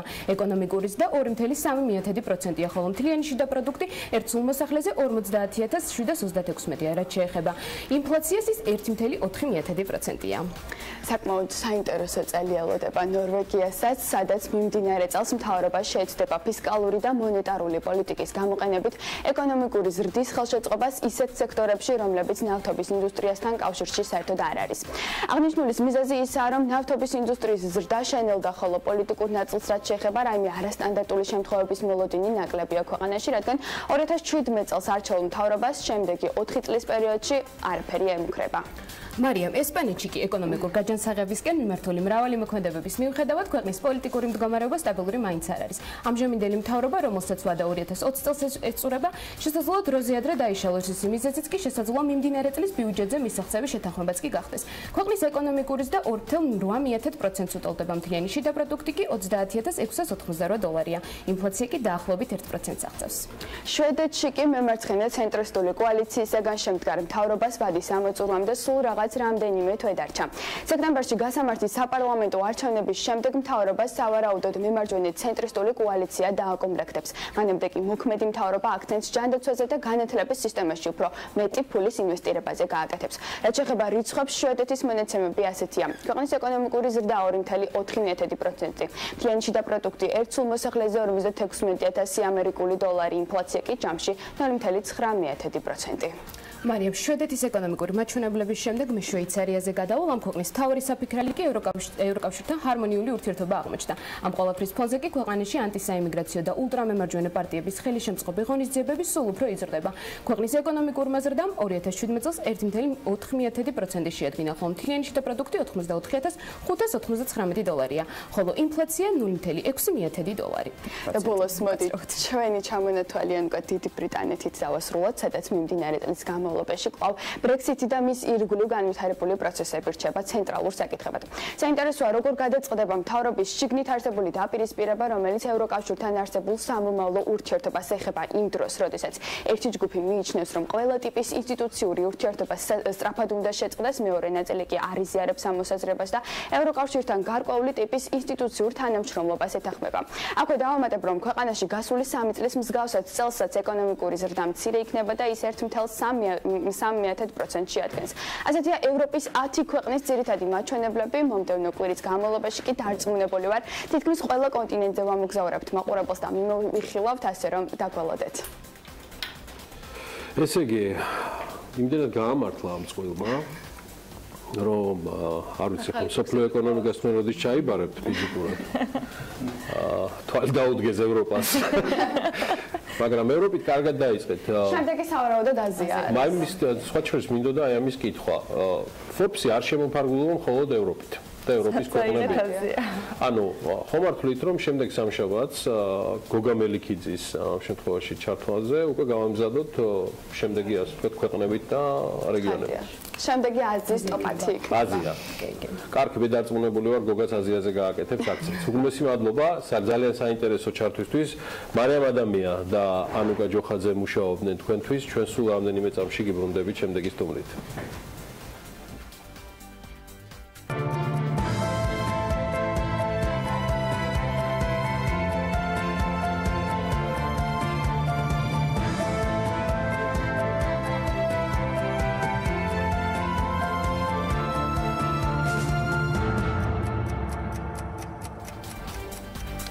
მე-19 საუკუნის მედია კონტენტი ბევრად უფრო პროევროპულია ვიდრე თანამედროვე საქართველოს მედიის კონტენტი. ეს დასკვნა ევროპისადმი თანამედროვე საზოგადოებისა და მე-19 საუკუნის საზოგადოების დამოკიდებულებებთან ერთად თანამედროვე და ასევე მე-19 საუკუნის მედიების კონტენტის შედარებისას გაკეთდა. ეს კონკრეტული პარალელები და ერთგვარად მოჯადოებული წრე, რომელზეც საქართველოს ტრიალებს ერთ კრებულში არის ასახული, რომელსაც მე პირადად ჯერ არ გავცნობი ვარ, რადგან სულ რამდენიმე წუთის წინ მერგო ავტორისგან საჩუქრად თავისი შესაბამისი ხელმოწერით. იგი ეძღვნება ილია ჭავჭავაძის დაბადების დღის 180 წლის თავს და ჩვენი სტუმარი არის ნოვა სოსიეტას თანადამფუძნებელი, ცნობილი პუბლიცისტი, საზოგადო მოღვაწე ბატონი ემზარჯგერნაია. გამარჯობა ბატონო ემზარ. გამარჯობა ჩემი ბატონო. მადლობა მომბრძანებისთვის. დიდი მადლობა რომ თქვენ დაინტერესდით ჩვენი გამოცემით. რა საინტერესოა რომ ეხლა ყველა ჩათვლის რომ მიმოხილვა რომელიც წინ ქონდა რეალურად უძღოდა ბატონი ემზარის სტუმრობას, რომელიც ასევე ევროპას ეხმაურება. იმედია შესავალიც იყო ჯეროვანი. ანა, კითხვა გაქვთ? მოგესალმებით ბატონო ემზარ. დასკვნა რომელიც ავიკითხე პირველი მომხდეთ ველში როგორც მედიის წარმომადგენელს, თუმცა მაინც ის რაც ამ კრებულში არის და ის დასკვნა რომელიც ამ კრებულის შექმნის შემდეგ გაკეთდა, რას ეფუძნება, რა იყო ის მთავარი შტრიხები, ვიცი რომ თავად წიგნის თვლიანად გადმოცემა შეუძლებელი იქნება, მაგრამ თქვენი დასკვნები მინდა რომ მითხრათ რა გახდა საფუძველი იმისა რომ მაშინდელი ლიტერატურა უბრალოდ პროევროპული იყო ვიდრე დღევანდელი. მე-19 საუკუნე ძალიან საინტერესოა საქართველოსთვის. ჩვენ მაშინ კოლონია ვართ, ჩვენ ვართ რუსეთის იმპერიის ნაწილი, ორი გუბერნია, ქუთაისის და თბილისის და სოხუმის განსაკუთრებული ოლქი, ეს არის საქართველო, მე გვიან უერთდება 1870-იანებში 77 წელს აჭარა საქართველოს, ანუ ისევ რუსეთის იმპერიას და ქართველები ევროპას უყურებენ, აკვირდებიან და ფიქრობენ მომავალზე, რომ ოდესღაც მე მაინც იქნება საქართველო თავისუფალი, გათავისუფლდება და საჭიროა რაღაც მოდელი ქვეყნის განვითარებისათვის შეიმუშაონ და ევროპას სწავლობენ, აკვირდებიან და ევროპა მიაჩნიათ სწორედ მისაბაც ნიმუშად. ახლა გაგიკვირდებათ, მაგრამ ერეკლე მეორის შთამომავალი, როცა დაწერს ასეთ სიტყვებს, ეს გახლავთ ჯამბაკურ-ორბელიანი, ალექსანდრე ჯამბაკურ-ორბელიანი 1961 წელს ამბობს, რომ ცოტა სხვანაირად არის ევროპია ამბობს, ეს ევროპია არის ლამპარი მთელი ქვეყნისა, განმანათლებელი კაცის გონებისა, მეცნიერება მოსწავლეთა, სიბრძნე გამგეთა და სიკეთილე კაცობრიობისა.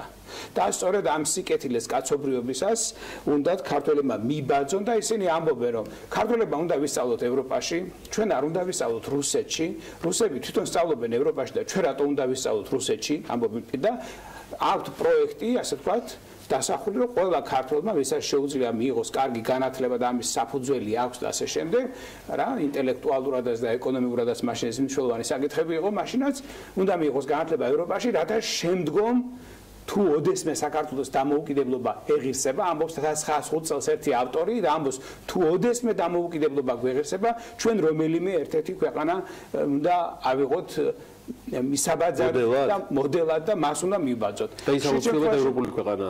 ხშირ შემთხვევაში ეს არის შვეიცარია, ხშირ შემთხვევაში ეს არის გერმანია, საფრანგეთი, ხშირად შვეიცარიას ახსენებენ, იმიტომ რომ შვეიცარია არის ჩვენსავე მრავალეთნიკური, მრავალრელიგიური, ასევე ლანდშაფტით არის მსგავსება, თაგორიანია და ასე შემდეგ. ამიტომ ევროპა არის ესე იგი ის, რასაც ქართველებმა უნდა მიბაძონ. ასეთია მე-19 საუკუნის პათოსი. ის თავები, რომელიც ამ წიგნს რამდენიმე წამის წინ გადავხედე, პრინციპში განსაკუთრებით ეკონომიკის ნაწილს მოიცავს ძალიან საინტერესო სოფლის მეურნეობა, აგრარულ სექტორთან ერთად ასევე სხვა მიმართულებები. ამ ნაწილში რა იყო თქვენთვის გამოსაყოფი, იმიტომ რომ დარწმუნებული ვარ, ბევრ საინტერესო ამბავს აღმოაჩენთ. მართლაც და ბევრ ამ ნახეთ. მართლა საინტერესო. ხშირად ამჯერებენ ქართველები რა უყოთ ტრადიციულ მეურნეობას. აი მაგალითად ტრადიციული ქართული გუთანი, ნუ ჩვენი სიამაყეა, ხო, ყველა ერსა აქვს თავისი ტექნოლოგიური გამოგონება და ეს ქართული გუთანიც მოგეხსენებათ არის ხის გუთანი, რკინის სახნის სიაგწინ და ასე შემდეგ და ადარებენ ევროპულ გუთანს და ქართულ გუთანს. ну საკმაოდ პრობლემური ამბავია რა, მოკლედ რა ჯობია. ვერ ჩამოყალიბდით როგორც ერთმნიშვნელოვნად ეს ყველა ავტორი, ვინც ამაზე მსჯელობს, ამბობს, რომ ევროპული გუთანი ჯობია, ის ხმად ხნავს მიწას, უფრო უკეთეს მოსავალს იძლევა, ამის მეტი მოსავლის მიღება შეიძლება. ანუ როცა ისინი მსჯელობენ ტრადიცია თუ მოდერნიზაცია, ერთმნიშვნელოვნად მოდერნიზაციის ხარეს დგებიან და პირველ რიგში ცხადია, რომ აქ არის თავარი ეკონომიკა და ეკონომიკური განვითარება, ტექნოლოგიების ათვისება. ხშირად ბევრს ჯელობენ ღვინოზე.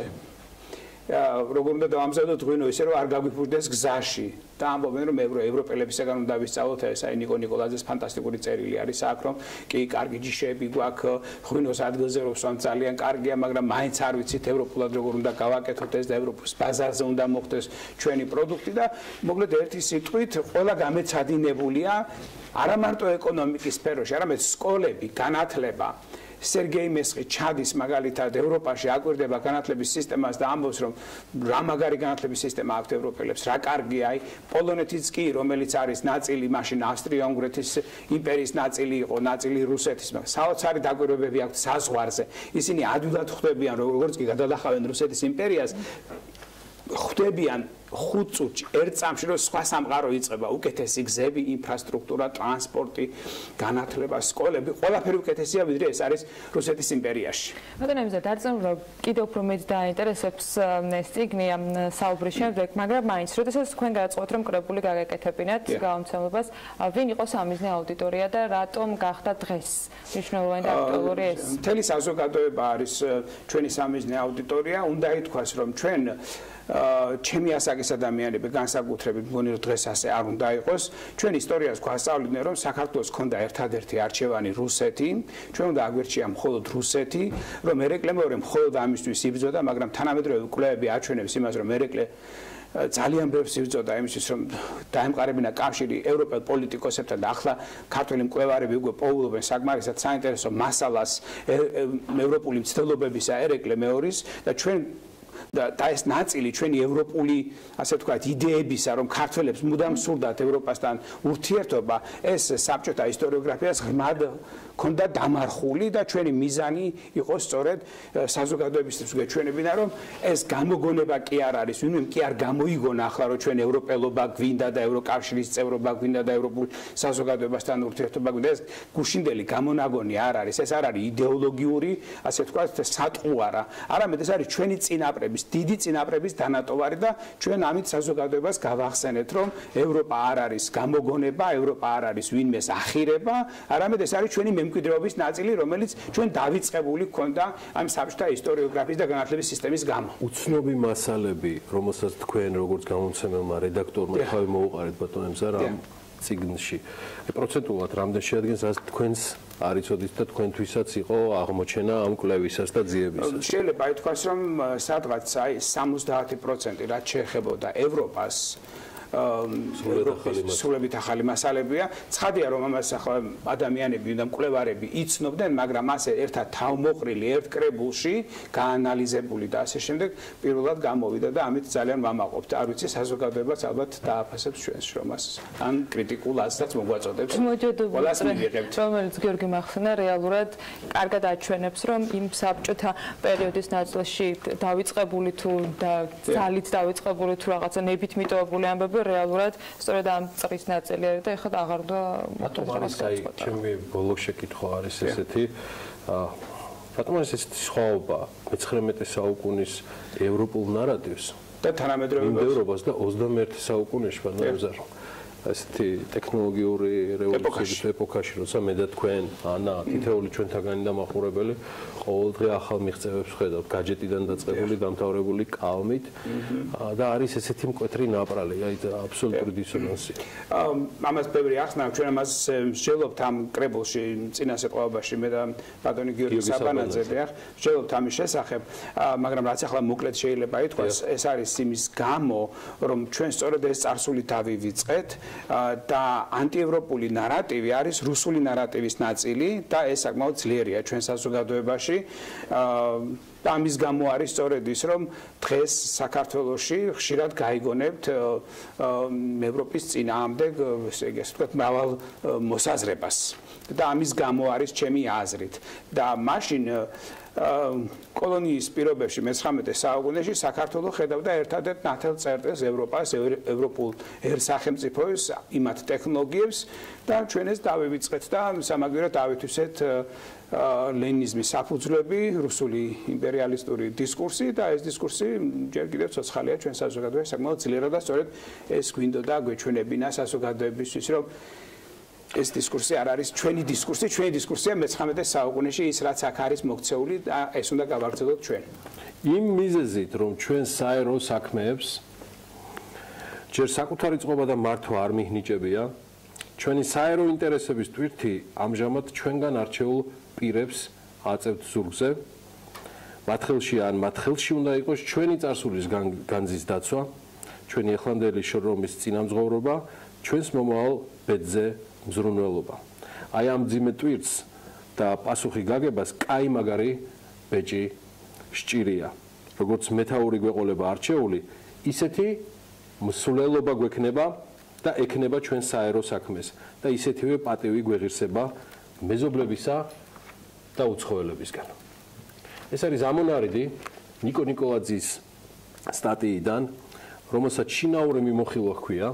ეს არის ერთ-ერთი სტატია, რომელიც საკმაოდ სქელტანიან თითქმის 400 გვერდიან კრებულში არის თავმოყრილი, რომელსაც ბატონმა ემზარ ჯგერენაიამ და მისმა კოლეგებმა, პარტნიორებმა, ასევე ბატონმა გიორგი საბანაძემ მოუყარეს თავი. უნდა მოძებნოთ. ევროპა როგორც მასწავლებელი. აი ეს შესანიშნავი ციგნი არის უკვე დახლებზე. მე დიდ მადლობას ვუხდი ბატონ ემზარ ეს მომბრძანებისთვის. ჩვენ ახლა გავალთ რეკლამაზე, ევროპის თემას ამითი არ ვასრულებთ, სულ მალე შემდეგი სტუმარი სწორედ ამ თემაზე გავაგრძელებთ საუბარს.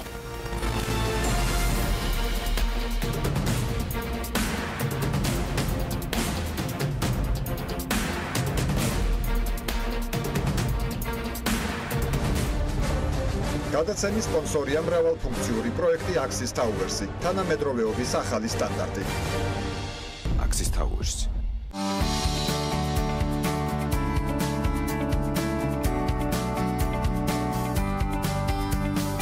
გადაცემის სპონსორია ახალი ნათება. ახალი ნათება მე ვირჩევ სინათლეს. გადაცემის სპონსორია კურორტი კოხტამი-დარგი. გადაცემის გენერალური სპონსორია სამშენებლო მასალების კომპანია ნოვა. წარმოება, იმპორტი, ექსპორტი. ნოვა.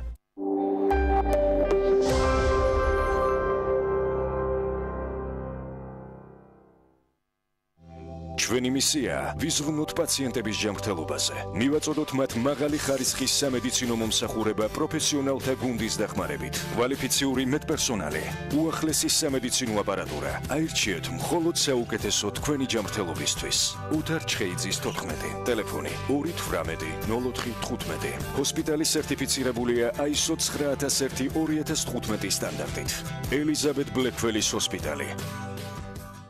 დეველოპერული სამშენებლო კომპანია Green Construction წარმოგიდგენთ Mandarin Garden ბათუმი ზღვიდან 800 მეტრში ეკოლოგიურად სუფთა, კომფორტული, ხარისხიანი, საზაფხულო ვერანდით, დახურული ავტოსადგომით, საკუთარი 120 კვადრატული ეზოთი და რაც მთავარია მყუდრო გარემო, მოქმედებს უპროცენტო შიდა 24 თვიანი განმავლობა.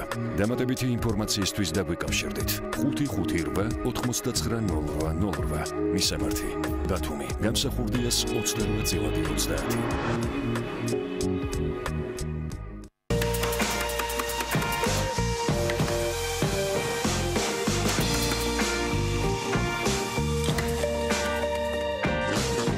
ხარისხით ვზრუნავთ თქვენს ავტომობილზე. ფრეგო, გონევრული გადაწყვეტილება.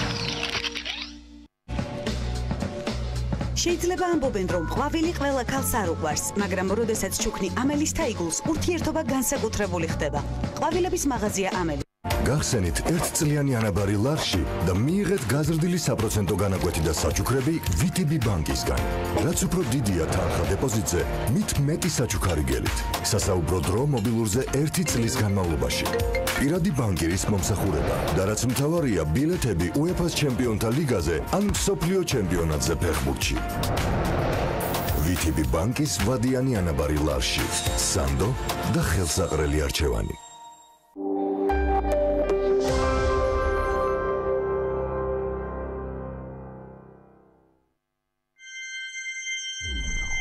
BMG წარმოგიდგენთ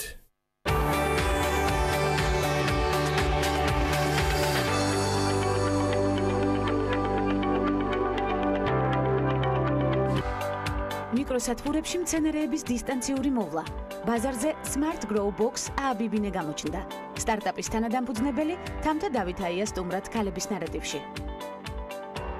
თუ იმდენ შრომობ, რომ საუკეთესო გიწოდონ, მაშინ ყველაფერს გააკეთებენ იმისთვის, რომ სამუშაო ადგილები გამოყონ შენთვის. ეს თინათინ ახვლედიანი სიტყვებია. ახალგაზრდა ქართველი გოგონა ვარშავის უნივერსიტეტში ლექციებს კითხულობს. ნარატივით კი სამშაბათის გადაცემაში ერთვება. ეს ქალების ნარატივია. ვანცა ლაღიძესთან ერთად.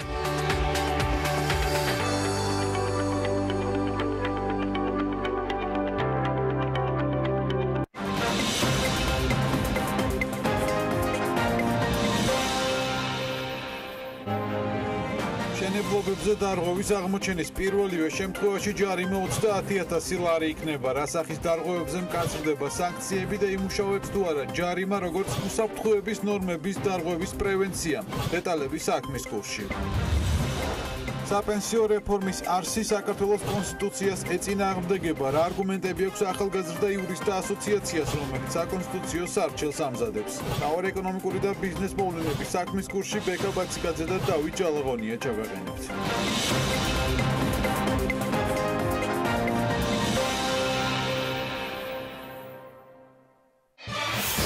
რეიტინგის 100%-იანი ზრდა.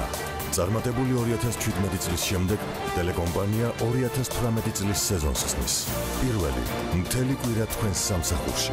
ორშაბათიდან პარასკევის ჩათვლით დღის ამბები დღეში ორჯერ, 2-ზე და 4-ზე.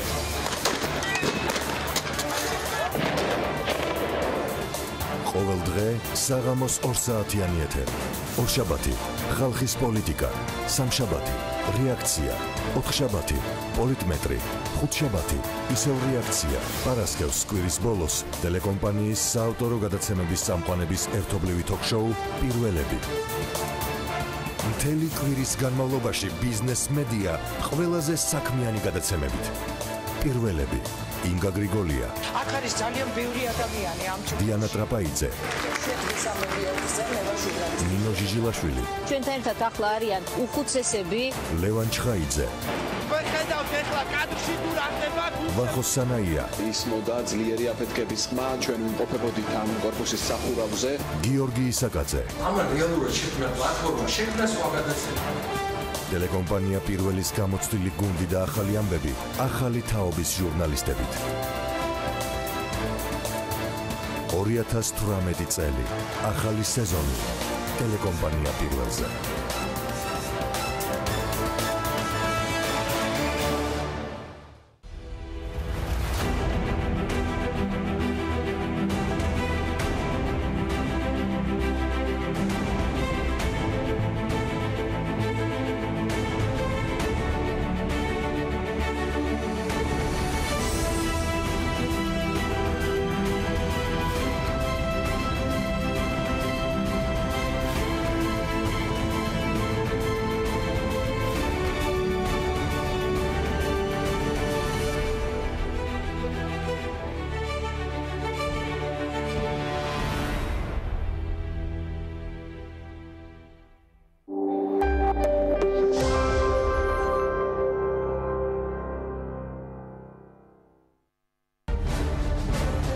გადაცემის სპონსორია მრავალფუნქციური პროექტი Axis Towers-ი, თანამედროვეობის ახალი სტანდარტი.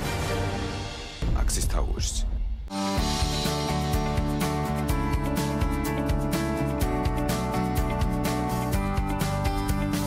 გადაცემის სპონსორია ახალი ნათება. ახალი ნათება მე ვირჩევ სინათლეს. გადაცემის სპონსორია კურორტი კოხტამი დარბი. გადაცემის გენერალური სპონსორია სამშენებლო მასალების კომპანია ნოვა. წარმოება, იმპორტი, ექსპორტი. ნოვა.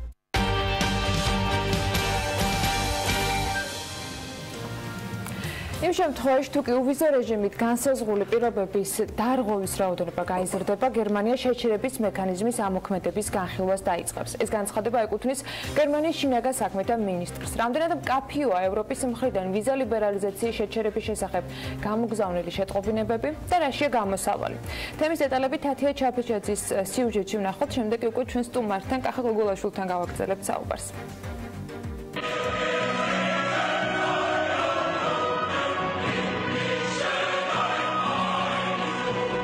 გასული წლის 28 მარტს საქართველოს ევროკავშირის ქვეყნებთან უვიზოდ მიმოსვლის დაწყება იზეიმა. 11 თვის თავზე კი გერმანია პირველი სახელმწიფო აღმოჩნდა, რომელმაც ვიზა ლიბერალიზაციის შეჩერების მექანიზმის ამოქმედების შესახებ საუბარი დაიწყო. გერმანიის შინაგან საქმეთა მინისტრის ტომას დე მეზიერის განცხადებით, თუ საქართველოს მოქალაქეთა მიერ უვიზო რეჟიმით განსაზღვრული პირობების დარღვევის შემთხვევები კიდევ გაიზრდება, გერმანია შეჩერების მექანიზმის ამოქმედების განხილვას დაიწყებს. ჩვენ ერთად შევებრძოლებით კრიმინალს არა მარტო საქართველოში, არამედ ასევე პარტნიორ ქვეყნებში. ევროკავშირის ქვეყნებში თავშესაფრის მსურველთა გაზრდილი რაოდენობისა და არსებული კრიმინალის შემცირების მიზნით ამ ეტაპზე ქართული მხარე საკანონმდებლო ცვლილებებზე მუშაობს. ცვლილებების მიხედვით საუბარია რეადმისიის ხარჯის დაკისრებაზე, თავად რეადმისირებულ პირებზე და ასევე გვარის შეცვლასთან დაკავშირებული პროცედურების გამკაცრებაზე. საგარეო საქმეთა მინისტრი ამბობს, რომ სირთულეების თავიდან არიდების მიზნით ევროპულ სტრუქტურებთან თანამშრომლობაც გაძლიერდება. გარკვეულწილად ხდება თავშესაფრის მოთხოვნა და შემდეგ დანაშაულის ჩადენა ევროკავშირის წევრ-ქვეყნებში. ამ მიმართულებით ჩვენი მიზანია, რომ კიდევ უფრო გავაძლიეროთ ჩვენი თანამშრომლობა შესაბამის ევროპულ სტრუქტურებთან და ასევე წევრი ქვეყნების შესაბამის სტრუქტურებთან. მე მინდა გითხრათ, რომ ძალიან წარმატებით მიმდინარეობს უკვე თანამშრომლობა და აქაც ის მოქალაქეები, რომლებიც ჩადიან კრიმინალის მიზნით და კრიმინალის ჩასადენად, ანუ კანონის დასარღვევად, მინდა ვთქვა, რომ ჩვენ გვაქვს ძალიან აქტიური თანამშრომლობა ჩვენს პარტნიორებთან და აუცილებლად ისინიც დაისჯებიან. რეგულაციების თვალსაზრისით გამკაცრებული კანონპროექტი არასაკმარისად მიაჩნიათ ფრაქცია ევროპულ საქართველოში. გიორგი კანდელაკი თვლის, რომ თუ ქვეყნის შიგნით არსებული ეკონომიკური და კრიმინოგენური მდგომარეობა არ მოგვარდა, რეგულაციები დადებით შედეგს ვერ მოიტანს. ამ მთავრობამ დაუშვა არაერთი შეცდომა კრიმინალთან და ქურდულ სამყაროსთან მიმართებაში. შემოტანილია ხა რაღაც რეგულაციების გამკაცრების თვალსაზრისით კანონპროექტები, რაც რა თქმა უნდა იქნება არასაკმარისი, თუ კი არ დაიწყო კრიმინალთან რეალური ბრძოლა და ეკონომიკის ამოქაჩვა. პრობლემის მოგვარების ძირითად გზად ქვეყნის შიგნით არსებული ეკონომიკური მდგომარეობის გაუმჯობესება სახელდება პოლიტიკის ინსტიტუტშიც. კორნელი კაკაჩიას მიაჩნია, რომ გამკაცრებული სადამსჯელო ღონისძიებები დინამიკაში უშედეგო იქნება. უნდა იყოს სხვა ტიპის სასახლე სამუშაოები ჩატარებული, იგივე ინფორმაციული ხასიათის მოსახლეობის, რომელიც ეხლა დაიწყო და მანამდეც არსებობდა, ასევე ბუნებრივია სამართალდაცვმა ორგანოებმა, მაგრამ მხოლოდ დამსჯელი არ უნდა იყოს, იმიტომ რომ დაჯით არ ამგონია, რომ ამ პრობლემას მოაგვარებ, იმიტომ რომ ამას შეიძლება ოდნავ თქვათ რაღაც დინამიკა შეიძლება შეამციროს, მაგრამ მთლიანობაში ეს ვერ გადაწყვეტს იმ პრობლემას, რომელიც არსებობს ქვეყანაში და პლუს ამას ემატება, რომ ჩვენ კიდევ უფრო ასე ვთქვათ აქტიური კონტაქტები უნდა გქონდეს ჩვენს ევროპელ პარტნიორებთან ამ მიწების დონეზე, თქვათ გერმანიასთან მიმართებაში და ნებისმიერ ესეთი შემთხვევა როცა მოხდება, ამაზე მკვეთრი რეაგირება უნდა იყოს. ორმხრივი შრომითი ხელშეკრულებების შესახებ საუბრობენ მიგრაციის საერთაშორისო ორგანიზაციაში. ნეტგაზეთისათვის მიცემულ ინტერვიუში ნათქვამია, რომ უკანონო მიგრაცია გაგრძელდება მანამ, სანამ შრომის კანონიერ სქემებზე წვდომა არ იქნება. საქართველოს მოქალაქეებისათვის შრომითი ბაზრის ლეგალური გახსნისა და მიმართულებით რიგ სახელმწიფოებთან მოლაპარაკებების დაწყების აუცილებლობაზე საუბრობს ექსპერტთა ნაწილი. დროა უკვე საქართველოს ხელისუფლებამ აქტიურად დაიწყოს ევროკავშირში ლეგალურად საქართველოს მოქალაქეებისთვის სამუშაო შესაძლებლობებზე ზრუნვა და ამაზე მოლაპარაკება. იქიდან გამომდინარე, რომ თუ ადამიანს მიეცემა საშუალება, რომ აქ საზღვარი არ კონდეს და ევროკავშირში ლეგალურად იმუშაოს, მაშინ ის თავშესაფარს აღარ მოითხოვს და ამით სტატისტიკას დარეგულირდება. რაც შეეხება გამკაცრებით პოლიტიკით, რა თქმა უნდა, ეს ნორმალურია, კარგიც არის, თუმცა ეს პრობლემას ვერ გადაწყვეტს. ოფიციალური მონაცემებით დღემდე ვიზა ლიბერალიზაციით 220,000 ადამიანმა ისარგებლა. მათი ძირითადი ნაწილი ტურისტული მიზნით, ბიზნეს და კულტურული კავშირების დასამყარებლად განხორციელდა. კახაგოგოვაშვილს რონდელის ფონდის ევროპული კლუბების ცენტრის დირექტორს მასპინძლობთ, როგორც დაგპირდით. მოგესალმებით ბატონ კახა, მადლობა სტუმრობისათვის. პირველ რიგში კარგად გავერთეთ როგორ საინტერესო თემა არის, ის რაც ბატონმა იმზაჯგერენაიამ დაგვიტოვა. და ძალიან სასარგებლო რა. ძალიან 70% არ ვიცი მოსწარი თუ არა მოსმენა. კი, მოსმენა. მათთვისაც კი, ანუ გიორგი საბანაძისთვის აბსოლუტურად უცნობი მასალები არის. კვლევა ჩატარებული და ძალიან კარგია, კი. და ნებისმიერს ვისაც სურვილი აქვს რომ გაეცნოს ამ ძალიან საინტერესო წიგნს და გამოცემას, რომელსაც ევროპა როგორც მასწავლებელი ჰქვია, საჯარო ბიბლიოთეკაში, ბატონ ემზარჯგერენაიას მიაკითხეთ, დარწმუნებული ბრძანდებოდეთ, საჩუქრად მიიღებთ ამ წიგნს. პირველი კითხვა რაც მინდა დავსვა, ვიზა ლიბერალიზაციას როცა უკავშირდება ხოლმე საკითხი, მათ შორის იწყება პირველ რიგში სოციალურ ქსელებში სრული ისტერიკა და აჟიოტაჟი, რომ ვიღაც რომ იტყოს, რომ ჩვენ გვაქვს პრობლემები საქართველოს მიგრაციასთან დაკავშირებით, შესაძლოა დაიწყოს გადახედვა შეჩერების მექანიზმის. დღეს ვართ ამ ზღვრამდე მისულები? საბედნიეროდ ამ ზღვრამდე მისულები არა ვართ დღეს. მაგრამ ყველაფერი გავაკეთეთ. დიახ. უბრალოდ უნდა აღინიშნოს, რომ ეს პროცესი შეიძლება ძალიან სწრაფად, ძალიან დინამიურია ეს პროცესი. პატარა ქვეყანაა საქართველოს და მაგალითად ის პირობები, რომელიც აუცილებელია იმისთვის, რომ ქვეყანამ დააყენოს უვიზო მიმოსვლის შეჩერების შესახებ საკითხი ევროკავშირის საბჭოში. ამ პირობის დადგომა შეიძლება მყისიერად მოხდეს. მაგალითად 50% უნდა გაიზარდოს წელიწადში თავშესაფრის მაძიებელთა რაოდენობა. 50% გაზრდა არის საკმაოდ მარტივი, იმიტომ რომ თუ ეხა თავშესაფრის შარშან მაგალითად თუ 7,000 კაცამდე მოითხოვა თავშესაფარი ევროკავშირში, აქედან 6%-ს დაახლოებით მისცეს. მაშინ პლუს 2,000 არის ძალიან ადვილად მისაღწევი. იგეთ? ანუ 2-3,000 ვთქვათ. ბატონო? რისკი, ანუ ისეთია, სარისკოა, ანუ სრულიად შესაძლებელია, აი პატარა ვთქვათ რაღაც გამწვავება სოციალური ფონის, მაგალითად საქართველოში და შეიძლება უცებ ადამიანებს, რომელსაც გადაწყვეტილებები არ აქვს ვთქვათ მიღებული, ჩვენ კარგად ვიცით, რომ საქართველოში გნებავთ პოლიტიკური და გნებავთ ნებისმიერი სხვა გადაწყვეტილებების თაობაზე, ყოველთვის ადამიანების უმეტესობა დგას რაღაც გაურკვევლობის ესე ვთქვათ ზღვარზე და აი გაურკვევლობაში აი წავიდეს თუ არ წავიდეს საზოგადოება ისევე როგორც მისცეს თუ არა ხმა ამ პარტიას ან რაღაცა ესე ხო ზუსტად ესეთი გაურკვევლობაში არის ძალიან დიდი ნაწილი მოსახლეობის და ამ შემთხვევაშიც აი საკმარისია პატარა რაღაც გაუარესება ფონის ან რაღაც რისკების გაჩენა ვთქვათ ისეთის რომელიც აწუხებს ვთქვათ მოსახლეობას გრძელვადიანი ვთქვათ ხედვის თვალსაზრისით რისკების გაჩენა პესიმიზმის ვთქვათ გაჩენა რაღაცა და შეიძლება ძალიან სწრაფად გაიზარდოს ეს რიცხვი და რა თქმა უნდა ესეთ რისკები არსებობს და ამ რისკების მართვა არის მაგას კიდე თუ რა თქმა უნდა მაგრამ ამის გარდა კიდე პირობები კიდე სხვაც არის ისეთი მნიშვნელოვანი მაგალითად უარის თქმა ვთქვა თუ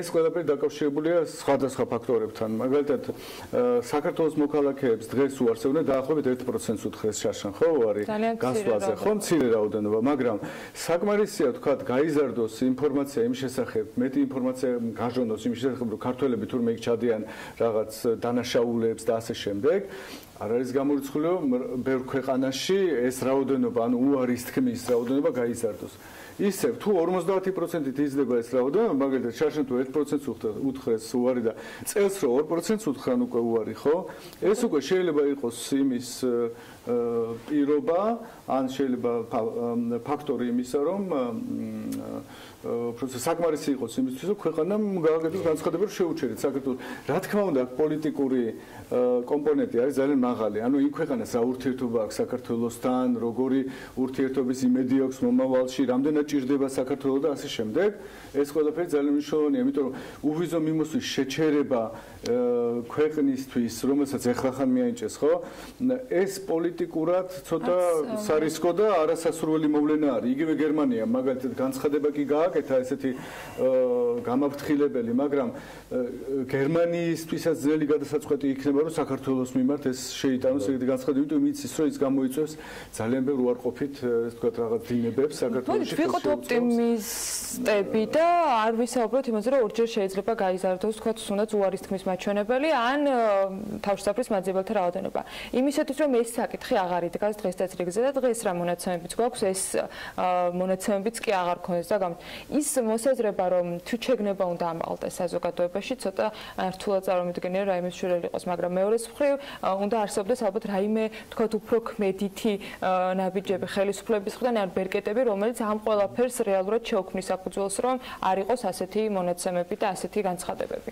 ну ეხა რა თქმა უნდა აქ პირველ რიგში არაფერს ისეც განსაკუთრებულს არ ვიტყვი თუ ვიტყვი რომ ну გრძელვადიანი პოლიტიკა უნდა იყოს სტაბილური ქვეყანაში ქვეყნის განვითარება უნდა იყოს მდგრადი და ადამიანებში უნდა იყოს ოპტიმიზმი ანუ როცა ადამიანები ხედავენ რომ ამ ქვეყანაში შეიძლება დღეს არ მაქვს სამუშაო მაგრამ ხვალ ზეგ მექნება ის ესეთ გადაწყვეტილებებს არ მიიღებს რომ დიდი ხნით წავიდეს სადღაც უცხოეთში სამუშაოდ უფრო დაელოდება ან შეეცდება აქ მოძებნოს სამსახური და ასე შემდეგ ანუ აი ეს დინამიკა უნდა იყოს თუ გინდა მცირედი მაინც მაგრამ დინამიკა უნდა იყოს რომ ოპტიმიზმი არსებობდეს აი ეს ოპტიმიზმი არ მისცემს საშუალებას იმას რომ აი ესეთი შოკების რაღაც მაგვარი რაღაცები განხორციელდეს მეორე რა თქმა უნდა ძალიან სწორად იყო აქ ხაზგასმული ისე რომ რაც შეეხება შრომით მიგრაციას ну არსებობს ესეთი ფორმატი ევროკავშირთან ურთიერთობის პარტნიორობა მობილურობისათვის რომელიც თვითონ ევროკავშირის ეს თქვა პოლიტიკის შედეგად დამყარდა პარტნიორ სახელმწიფოებთან და მათ შორის საქართველოსთან ხელი მოეწერა 2010 წელს ჯერ კიდევ ამ შეთანხმებას საქართველოსა და ევროკავშირის შორის მემორანდუმს რომლის საფუძველზეც ქვეყნებს უნდა აეღოთ რაღაც ეს ვთქვათ კურსი საქართველოსთან შეთანხმების ხელშეკრულებების დადებაზე ცირკულარული მიგრაციის თაობაზე. საფრანგეთმა დადო კიდევაც ესეთი შეთანხმება ჩვენთან და ის ითვალისწინება წელიწადში 500 შრომელი, ეს ვთქვათ 500 ადამიანის მოქალაქის დასაქმებას საფრანგეთის რესპუბლიკაში, სადაც უნდა ეთანამშრომლოთ საქართველოს მთავრობას, საფრანგეთის მთავრობას, მოეძებნათ სამუშაო ადგილები, ადამიანები, რომლებიც ამ სამუშაო ადგილებისთვის შესაფერისი იქნებოდნენ და უნდა ეუზრუნველყოთ მათი გამგზავრება იქ მუშაობა რაღაც გარკვეული საკონტრაქტო პერიოდით და შემდეგ მათი დაბრუნება, ანუ ეს ციკლი არის, ესეთი სისტემა არის მთელი, რომელიც ასაწყობია. მაგრამ სამწუხაროდ საფრანგეთის პარლამენტმა რატიფიცირება ამ შეთანხმების არ მოახდინა და შემდეგ არავისთან აღარ გაფორმდა ევროკავშირის წევრსახელი, თუმცა საკმაოდ ბევრი, სადაც 15-ზე მეტი სახელმწიფო ევროკავშირისა როცა იყო თანახმა რომ ესეთი მემორანდუმები, ესეთი შეთანხმებები გაეფორმებია საქართველოს მთავრობასთან. ანუ საჭიროა განახლება, რა თქმა უნდა, ამ მიმართულების ევროკავშირს ჭირდება, ევროკავშირში მნიშვნელოვანია მიგრაციის აი ესეთი პერმანენტული ნაკადის არსებობა. რატო? იმიტომ რომ პრაქტიკულად ყველა ევროკავშირის ყველა წევრი სახელმწიფო განიცდის შრომითი რესურსების დეფიციტს და დემოგრაფიული ზრდა არ არის, ამიტომ სამუშაო ადგილების შევსება ხდება მიგრაციის ხარჯზე და თუ მიგრაცია არ იქნა უზრუნველყოფილი ევროკავშირის ძირითად უძლიერეს ქვეყნებში, მე ვიტყოდი ინდუსტრიულად განვითარებულ ქვეყნებში განსაკუთრებით, მაშინ მათი განვითარება ეკონომიკური შეჩერდება ელემენტარულად და ეს არის ძალიან სახიფათო. ამიტომ მიგრაციას ვერ შეაჩერებ ევროკავშირში, მაგრამ მათთვისვე უკეთესია რომ ამ მიგრაციამ მიიღოს, შრომითმა მიგრაციამ მიიღოს ორგანიზებული ხასიათი, ქვეყნებთან შეთანხმებული და ხასიათი, რომელიც უზრუნველყოფს რაღაც სტაბილურობას და რაღაც მართვადობას სიტუაციის. და რა თქმა უნდა, საქართველოს ქვეყანა არის ისეთი, რომელიც მიმართაც ევროკავშირში არსებობს დადებითი განწყობები, ითვლება, რომ საქართველოს არის კარგი პარტნიორი ურთიერთობებში, ნუ სიტყვას ასრულებს, მაგრამ ეს გამოჩნდა რეადმისიის ხელშეკრულებებთან დაკავშირებით, რეადმისიაზე პრაქტიკულად უარს არ ამბობს საქართველოს, მაშინ როდესაც სხვა ქვეყნები ხშირ შემთხვევაში უარს ამბობენ, მაგალითად ეხა რეადმისია, ვთქვათ, იგივე ბალკანეთის სახელმწიფოებიდან ბევრად უფრო დაბალი არის ხარისხი რეადმისიისა, ანუ აქედან საქართველოს გავლით წასული და საქართველოსთან წასული უკანონო დარჩენილი ევროკავშირის მიგრანტების დაბრუნებაზეა საუბარი, მათ ესე ვთქვათ, თანხმობაზე მათი დაბრუნების შესახებ და საქართველოს მთავრობის მიერ უზრუნველყოფა მათი დაბრუნების. აი ამ სიტუაციაში ის კარგად თანაშრომობს ევროკავშირთან ბევრ სხვა საკითხებში. ამიტომ აქაც აი ამ ცირკულარულ მიგრაციაში საქართველოს აქვს დიდი პოტენციალი, რომ განიხილებოდეს როგორც ვთქვათ, ისეთი პარტნიორი, სანდო პარტნიორი და აეწყოს ეს ციკლი. თუ აეწყობა, ვთქვათ, საფრანგეთში 500 კაცი დასაწყისისთვის, შემდეგ შეიძლება გაიზარდოს, თუ სხვა ქვეყნებმაც იგივე დაახლოებით კვოტა ჩვენ მოგცეს, მაშინ შესაძლებელია ვილაპარაკოთ წელიწადში 2-3000 ადამიანზე და 2-3000 ადამიანის ლეგალურად გამგზავრებული ევროკავშირზე. ეს ძალიან ძლიერ, ესე ვთქვათ, დააწვება აი იმ სტატისტიკას, უარყოფით სტატისტიკას და დაწევს იმას საკმაოდ ქვევით. ეს არის ძალიან მნიშვნელოვანი ასეთი. შეიძლება იყოს ისეთი ბასრი ჩარეები, როგორც არის მათ შორის საქართველოს საზღვარზე გაკონტროლება, წამსვლელების, მათი თქვა საბუთების შემოწმების გარდა დამატებით სხვა რაღაც კრიტერიუმების შემოღება, რომელიც იყო ასევე საუბარი. ნუ შეიძლება ახლა ვთქვათ პირდაპირ, რომ ეს გარკვეული შეზღუდვაა დემოკრატიის და უსიამოვნო, ესე ვთქვათ, განცდა და გზნობა. არ უნდა გადავამეტოთ ამაში, რა თქმა უნდა, უნდა ვიყოთ ძალიან ფრთხილნი, იმიტომ რომ ახლა რა ვიცი, ჩვენი ყველაზე დიდი მონაპოვარი დღესდღეობით არის დემოკრატიის რაღაც ხარისხი, რომელსაც მივახციეთ, რომელიც არ არის ჯერ სრულყოფილი, მაგრამ არის უფრო მაღალი, ვიდრე ჩვენს გარშემო, ვთქვათ, რეგიონში არსებული ქვეყნების დემოკრატია. და ამ თვალსაზრისით შეიძლება ამ შეზღუდვებმა რაღაც გააჩინოს ახალი, ესე ვთქვათ, შიშები იმასთან დაკავშირებით, რომ დემოკრატია ცოტა იზღუდება, თავისუფლება ადამიანის იზღუდება. გერმანიის кейსიდან გამომდინარე, ბატონ გახა, რომელიც არ დაწყებულა გუშინ და გუშინ წინ, ჩვენ გვახსოვს ჯერ კიდევ გასულ წელს ბუნდესტაგის დეპუტატების რამდენიმე განცხადება შემდგომ იყო თუ არ ვშთები ერთ-ერთი ადგილობრივი მმართველის გუბერნატორის და შემდგომ უკვე მოყვა შინაგან საქმეთა სამინისტროს განცხადება. ამას სწორ დასკვნებს ვაკეთებთ. ერთის მხრივ ხომ არ ვარ ტრადიციულ ქართულ უკიდურესობებში გადავარნილი, როცა დრამატიზებას ახდენენ ზედმეტად რაშვებიან ეს გათახსირებული ქართველები და მეორეს მხრივ ფეხი-ფეხზე გადადებულები, რომ არანაირი საფრთხე არ არის, თქვენ არ ინერვიულოთ, კარგად არის ყველაფერი. კი, ნამდვილად, ნუ ეს ჩვენი ხასიათიდან გამომდინარეობს, სანამ საფრთხე არ იქნება, სანამ ურემი არ გადაბრუნდება, ხო? სანამ საფრთხე არ იქნება, ჩვენ სტიმული არ გვაქვს იმისა, რომ რაღაცა ვაკეთოთ სერიოზულად, ხო? ანუ სამწუხაროდ ეს ჩვენი ეროვნული თვისება არის და ეს ყველაფერი გადადის, რა თქმა უნდა, მართლობაშიც და ყველა სფეროში და ყველა იმში, მაგრამ ნელა უნდა გამოვსწორდეთ, იმიტომ რომ ჩვენ ევროპეიზაციის გზაზე ვდგავართ, ევროპული, ვთქვათ, მართლობა არის სხვანაირი სტილის, ის დაგეგმაზეა ორიენტირებული, ოპერატიულ, ესე ვთქვათ, მართვაზე, გაცვლაზე, უფრო დინამიური და მონიტორინგი არის ჩართული, რომელიც ყოველთვის აკონტროლებს სიტუაციას და რეაგირება ხდება ყველა, ვთქვათ, შემთხვევაზე, ყველა ტენდენციაზე. ესეთი არის ევროპული სტილის მართლობა და ჩვენ უნდა ნელ-ნელა აქეთკენ ვიაროთ და ალბათ გადავალთ, იმიტომ რომ საბოლოო ჯამში ჩვენი რეფორმები მაინც ევროპული, ესე ვთქვათ, ინსტიტუციონალიზმის გავლენის, ესე ვთქვათ, საფუძველზე ვითარდება. მაგრამ რა თქმა უნდა, ეხლა ამ მომენტში ჩვენთვის მნიშვნელოვანია, რომ სანამ არ გადავსულოთ თქვენ სანამ ეს არ შეგვიცვლია მნიშვნელოვანია რომ ისეთ რაღაცებს მაინც მივაქციოთ სასწრაფოდ ყურადღება რომელმაც შეიძლება ახლო მომავალში პრობლემები შეგვიქმნათ.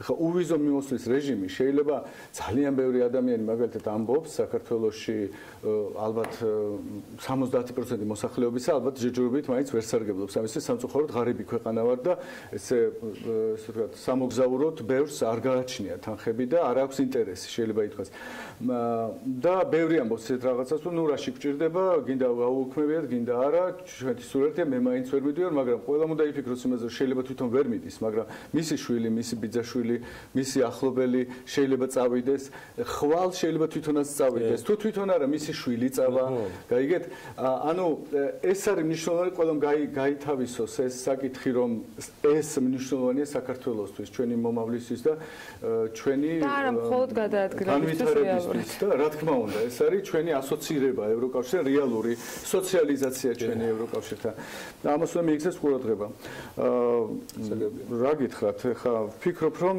თუ ძალიან ბევრს არ ვლაპარაკობ არ ვიცი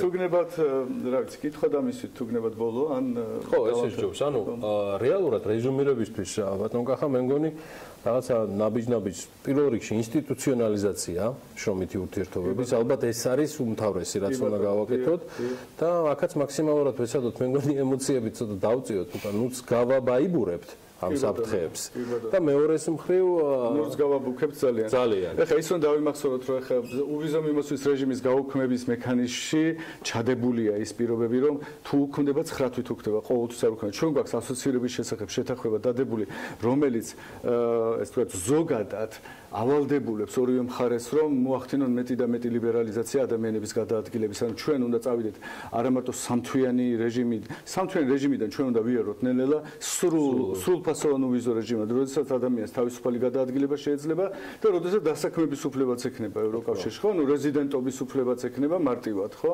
მოღებო ანუ ეს არის სრული თავისუფლება ასოცირების შეთანხმება ამას ავალდებულებს ევროკავშირსაც და საქართველოსაც.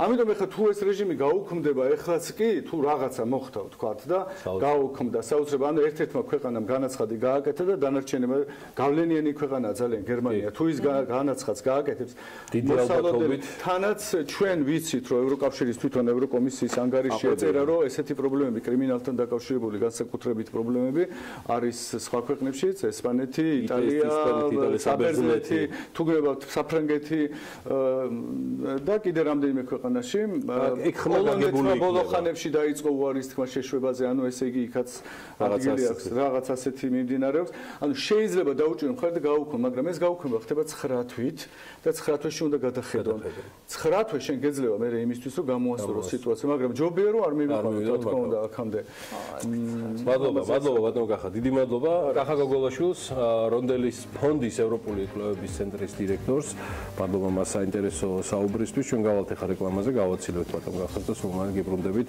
მაია სიდამონიძის რუბრიკით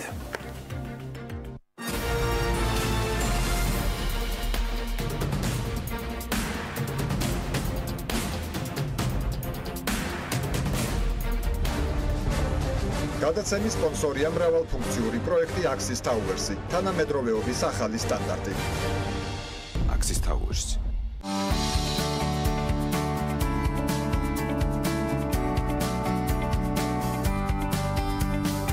გადაცემის სპონსორია ახალი ნათება. ახალი ნათება მე ვირჩევ სინათლეს. გადაცემის სპონსორია კურორტი კოხტამი-დარბი. გადაცემის გენერალური სპონსორია სამშენებლო მასალების კომპანია ნოვა. წარმოება, იმპორტი, ექსპორტი. ნოვა.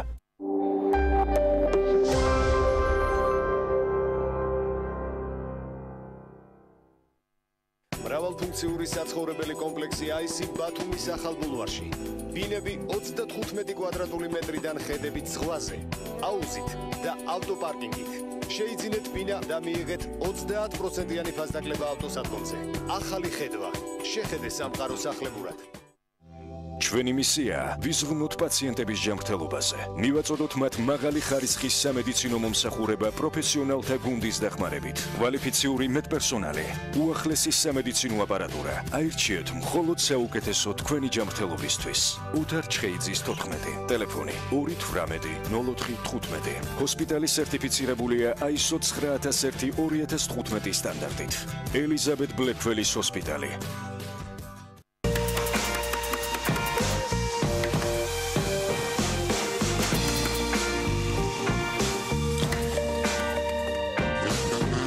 ხარისხით ვზრუნავთ თქვენს ავტომობილზე. ფრეგო, გონევრული გადაწყვეტილება. გრანდიოზული აქცია Digital TV-სგან. მაღალ რეიტინგული არხები თვეში სულ რაღაც $8-დან. ჩაერთე Digital TV-ში უფასოდ და უყურე მსოფლიოში საუკეთესო ტელეარხებს მაღალი ხარისხით. დაგვიკავშირდით ნომერზე 032 205 12 12. ინსტალაცია უფასოა. იფრინეთ უსაფრთხოდ და კომფორტულად ავიაკომპანია ელინეართან ერთად. ხელმისაწვდომი ფასები 22 მაისიდან პირდაპირ იფრინეთ თბილისის სალონიკის მიმართულებით. ყოველ სამშაბათს მხოლოდ 300 ლარიდან. 14 ივნისიდან პირდაპირ რეისი თბილისი ჰერაკლიონის მიმართულებით. ყოველ ხუთშაბათს მხოლოდ 360 ლარიდან. აღმოაჩინე მთელი საბერძნეთი მუზენიდის ტრეველთან ერთად. ინფორმაციის მისაღებად მიმართეთ საქართველოს ტურისტულ სააგენტოებს ან ესტუმრეთ ჩვენს ვებგვერდს www.muzenidis.gt.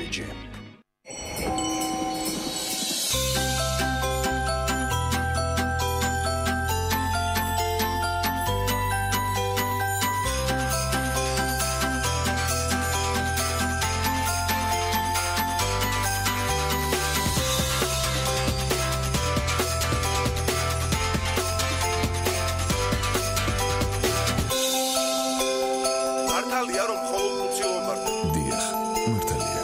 იმყედიდი.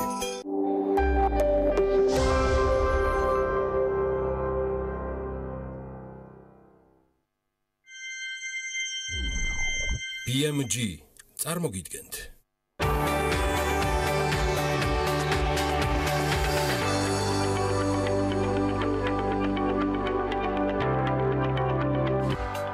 მიკროსათბურებში მცენარეების დისტანციური მოვლა. ბაზარზე Smart Grow Box ააბიბინე გამოჩნდა. სტარტაპის თანადამფუძნებელი თამთა დავითაია სტუმრად ქალების ნარატივში. თუ იმდენ შრომობ, რომ საუკეთესო გიწოდონ, მაშინ ყველაფერს გააკეთებენ იმისთვის, რომ სამუშაო ადგილები გამოყონ შენთვის. ეს თინათინ ახვლედიანი სიტყვებია. ახალგაზრდა ქართველი გოგონა ვარშავის უნივერსიტეტში ლექციებს კითხულობს. ნარატივით კი სამშაბათის გადაცემაში ერთვება. ეს ქალების ნარატივია ვანცა ლაღიძესთან ერთად.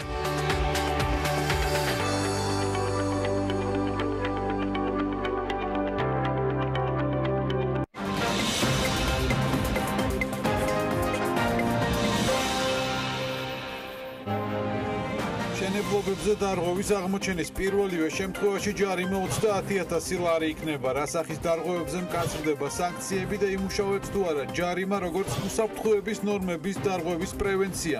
დეტალები საქმის კურსში.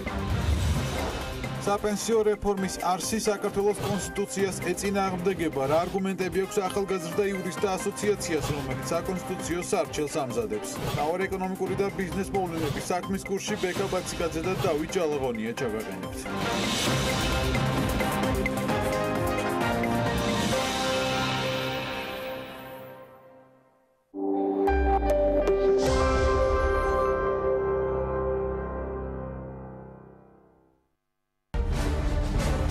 გადაცემის სპონსორია მრავალფუნქციური პროექტი Axis Towers-ი, თანამედროვეობის ახალი სტანდარტი.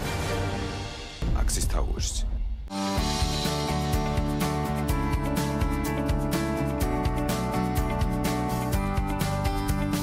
გადაცემის სპონსორია ახალი ნათება.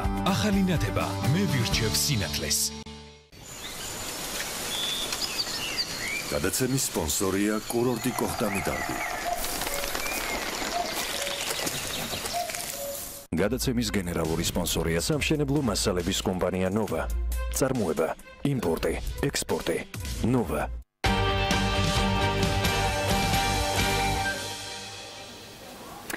როდის დაიწყება პროექტი სნო ჯუთა როშკა შატელი ომალო ხადორის ხეობა ბაწარა ახმეტეს მიმართულებით საავტომობილო გზების მშენებლობა. რა უჯდება საქართველოს მთავრობას ამ პროექტის განხორციელება და რატომ იწვევს ის საზოგადოების ნაწილის უკმაყოფილებას? ამაზე პეტიციაც შედგა. დეტალებზე კი უკვე მარიამ ადამია დაიწყებს საუბარს. მარიამ, კიდევ ერთხელ მოგესალმები. დილამშვიდობის ანა.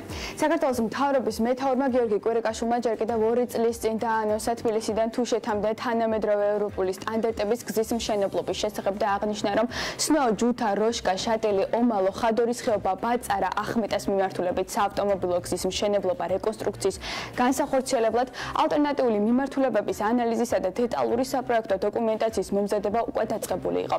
აღნიშნული პროექტის ფარგლებში წინასწარი შეფასებით რეკონსტრუქცია მშენებლობის სამუშაოები ჯამში 200 კილომეტრამდე სიგრძის გზაზე უნდა განხორციელდეს, რაც საბოლოოდ ხელს შეუწყობს ტურისტული ინფრასტრუქტურის განვითარებასა და მოსახლეობის ეკონომიკური მდგომარეობის გაუმჯობესებას. ძალიან მნიშვნელოვანია მთიანი რეგიონების შემაერთებელი გზები, რომელზეც ასევე მუშაობთ. და ძალიან მნიშვნელოვანია, იმიტომ რომ სხვაგვარად შეუძლებელი იქნება ამ ხარის, აი ამ კულტურის მომავალი თაობებისთვის შენარჩუნება. ამ გზას ექნება ბევრი დანიშნულება. უპირველეს ყოვლისა ტურიზმის განვითარების. როგორც საავტომობილო გზების დეპარტამენტში აცხადებენ, უწყება გზის სამშენებლო სამუშაოებს მხოლოდ მას შემდეგ დაიწყებს, როდესაც მზად იქნება უკვე პროექტი, რომელსაც დართული ექნება გარემოზე ზემოქმედების სრული შეფასებები. სწორედ ამის შემდეგ მიიღებენ სათანადო ნებართვებს მშენებლობის დასაწყებად და გამოცხადდება ტენდერებიც. მანამდე კი მომდევნო კვირაში ჩანიშნულია პირველი საჯარო განხილვა და დეტალებით შედეგად უკვე გვექნება ალბათ ცნობილი. მუშაობენ სპეციალისტები, ვისი პროფესიაც არის ეს, ზუსტად ისინი ადგენენ გარემოზე ზემოქმედების შეფასების ანგარიშს, რომელიც შემდგომში განხილული იქნება ასევე გამოუკიდებელი ექსპერტების მიერ და მხოლოდ ამის მერე მოხდება მიიღება გადაწყვეტილება გზების მშენებლობაზე და არა მარტო ეს გზები, ყველა გზა ფასდება პირველ რიგში გარემოზე ზემოქმედების კუთხით და სხვა შემთხვევაში გზა არც ერთი არ შენდება. ეს პირველი შემთხვევა არ არის, ყველა გზაზე ასე მოქმედებთ.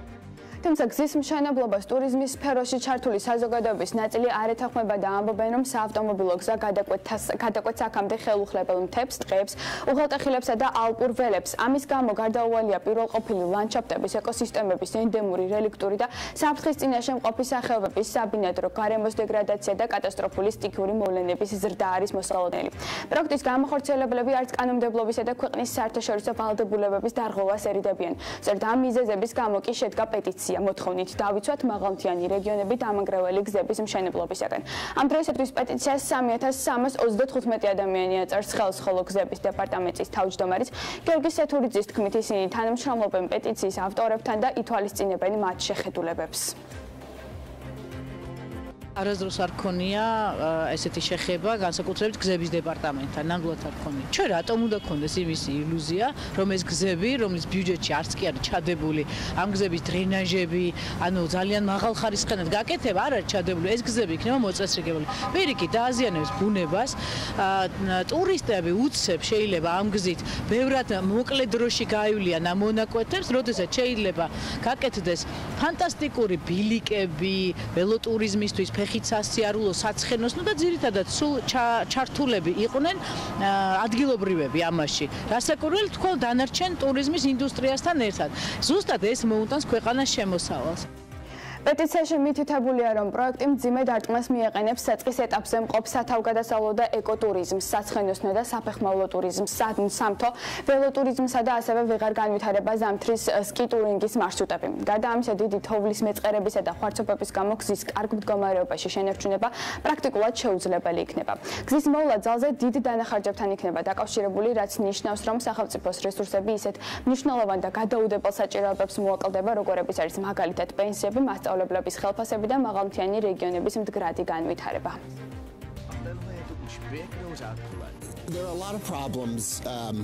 გზა, რომელიც 200 კილომეტრამდე სიგრძისაა, ეხება ძალიან სენსიტიურ ადგილებს. ანუ ეს გზა ორ დაცულ ტერიტორიაზე და ასევე მკაცრ ბუნებრივ რეზერვატზე გაივლის, რაც საფრთხე შეუქმნის გადაშენების პირას მყოფი მცენარეების და ცხოველების სახეობებს და სერიოზულ ზიანს მიაყენებს ეკოტურისტული ინდუსტრიის პერსპექტივებს, რომელიც ამ რეგიონში ბოლო წლების განმავლობაში სულ უფრო იზრდებოდა და უზრუნველყოფდა ადგილობრივების დასაქმებას, მცირე საწარმოების შექმნასა და დასავლელი გრძნობილი ტურისტების მოზიდვას. ბევრად უფრო გონივრული გეგმა იქნებოდა ჯუთამდე, შატილამდე, ომალომდე და პანკისამდე, ჩრდილოეთ სამხრეთის მიმართულებით სამთო გზების რეკონსტრუქცია და მოვლა, რასაც ხელისუფლება ამჟამად არ აკეთებს. გარდა ამისა, ხაზი უნდა გაისვას, რომ პროექტი გადაკვეთს ტერიტორიებს, რომლებსაც სხვადასხვა თემი ტრადიციულად ფლობდა და იყენებდა. საქართველოს კანონმდებლობა არ აღიარებს ტრადიციულ და სათემო კულტურას და საკუთრებას და სახელმწიფო ამ ტერიტორიებს განიხილავს როგორც სახელმწიფო საკუთრებას. შედეგად გარდაუვალია კონფლიქტები ადგილობრივ მოსახლეობასთან. კონფლიქტების მონაწილე გახდება მოსახლეობის ის ნაწილი, რომელიც ამ ეტაპზე ლოიალურადაა განწყობილი საგზაო საავტომობილო გზის მშენებლობის მიმართ დროებითი დასაქმების ან სოფლებთან მისასვლელის გაუმჯობესების პერსპექტივის გამო, ხოლო დაგეგმილი პროექტის საუკეთესო ალტერნატივა იქნება კავკასიონის ხეობებში არსებული ჩრდილო-სამხრეთის დამაკავშირებელი გზების შეკეთება. შეუძლებელია ამან გამოიწვიოს რაღაცა ტურიზმის ზრდა ზამთრის პერიოდში, იმიტომ რომ არსებული გზა, რომელიც იგივე აბანოს უღელტეხილი, დათვიჯურის უღელტეხილი, რომელიც მასში გადადის შატილში, არ იწმინდება, რაც გააკეთდა ის. ანუ ძალიან ფაქტიურად შეუძლებელია იქ გაწმინდა, თუმცა შესაძლებელია იგივე არსებულ გზებზე, რომ გააკეთდეს, ასე ვთქვათ, ნორმალური გზა, ინფრასტრუქტურა, სადაც საზღვაოებიაში მოხდეს იმ ადგილებში პატარა გვირაბების ან გალერეების აშენება. ეგ შეიძლება რომ აამუშაო, მაშინ იგივე შატილი იქნება თუთუშეთი ზამთრის პერიოდში, მაგრამ ესეც ძალიან დიდ ხარჯებთანაა დაკავშირებული ცხადია და ეს გზა, რომელიც პირველ რიგში დააზიანებს ბუნებას, ეკოლოგიას, ეს წარმოუდგენლად მეჩვენება ზამთრის პერიოდში კი არა, ზაფხულის პერიოდშიც იმდენად რთული მისახედი იქნება. ამდენი ტექნიკა არ აყვავს უბრალოდ, რომ ყოველ 30 კილომეტრში გვეყენოს მძიმე ტექნიკა ტრაქტორების სახით, ხო? იმიტომ რომ სულ იქნება ქვათაცვენა, სულ იქნება ღვარცოფი. ჯერჯერობით უცნობია პროექტის დეტალები, თუ როდის დაიწყება სამშენებლო სამუშაოები ან საერთოდ დაიწყება თუ არა ის. ასევე უცნობია რა თანხა აქვს სახელმწიფოს გამოყოფილი აღნიშნული პროექტის განსახორციელებლად და შემდგომში მის შესანარჩუნებლად. როგორც უკვე აღნიშნე, დასაწყისში პირველი საჯარო განხილვა მომდევნო კვირაში არის ჩანითმული და შემდეგ იმედია უფრო დეტალურად გვეცოდინება სამოქმედო გეგმები და ინვესტიციები გზის მშენებლობასთან დაკავშირებით. თუმცა თემაზე უფრო დეტალურად ჩვენი ტრადიციული რუბრიკის ავტორი მაია სიდამონიძე, ილიაუნის ბიზნეს სკოლის ტურიზმის ცენტრის ხელმძღვანელი და ოლაფ მალბერი, საერთაშორისო ტურიზმისა და მთის განვითარების ექსპერტი ისაუბრებენ მაიკო დილამშვიდობისა, წარმატებულ ეთერს გისურვებ. მარიამ დილამშვიდობის, დიდი მადლობა საინტერესო სიუჟეტისთვის. ჩვენ ყველას გვესმის, რომ ინფრასტრუქტურის განვითარება ძალიან მნიშვნელოვანია ის როგორც ტურიზმის სფეროსთვის, ასევე რეგიონებში ადგილობრივი მოსახლეობის კეთილდღეობისთვის, თუმცა ვფიქრობ, რომ გარკვეულ პროექტმა გამოიწვია ეს გამოხმაურება, იმიტომ რომ შეიცავს გარკვეულ რისკებს, რომელთა გააზრებას და გაანალიზებას ძალიან მნიშვნელოვანია, ვიდრე შეუდგებით ამ პროექტის და გზების რეაბილიტაციას მთიან რეგიონებში. ჩვენი სტუმარი ბატონი ოლაფ მალვერი დაგვეხმარება ამ რისკების შეფასებაში. Good morning, first of all, thanks a lot for being our guest this morning. Today's topic is very sensitive. დღევანდელი საკითხი არის ძალიან გრძნობიარე. ჩვენ რა თქმა უნდა ვაცნობიერებთ, რომ ინფრასტრუქტურული განვითარება ქვეყნისთვის არის ძალიან მნიშვნელოვანი, მაგრამ როგორ ფიქრობთ, რა გავლენას მოახდენს ეს კონკრეტული პროექტი ქვეყნის ტურისტულ პოტენციალზე? პირველ რიგში დიდი მადლობა მოწვევისათვის და აუცილებელია ძალიან ფრთხილად განვავითაროთ ეს პროექტი, რომელიც გარკვეულწილად ემუქრება გარემოს, მაგალითისთვის ეროვნული პარკის კეთილდღეობას უქმნის გარკვეულ საფრთხეს და შესაბამისად ეს უნდა იყოს ძალიან კარგად დაგეგმილი. დაახლოებით 7-დან 10,000-მდე უცხოელი ტურისტი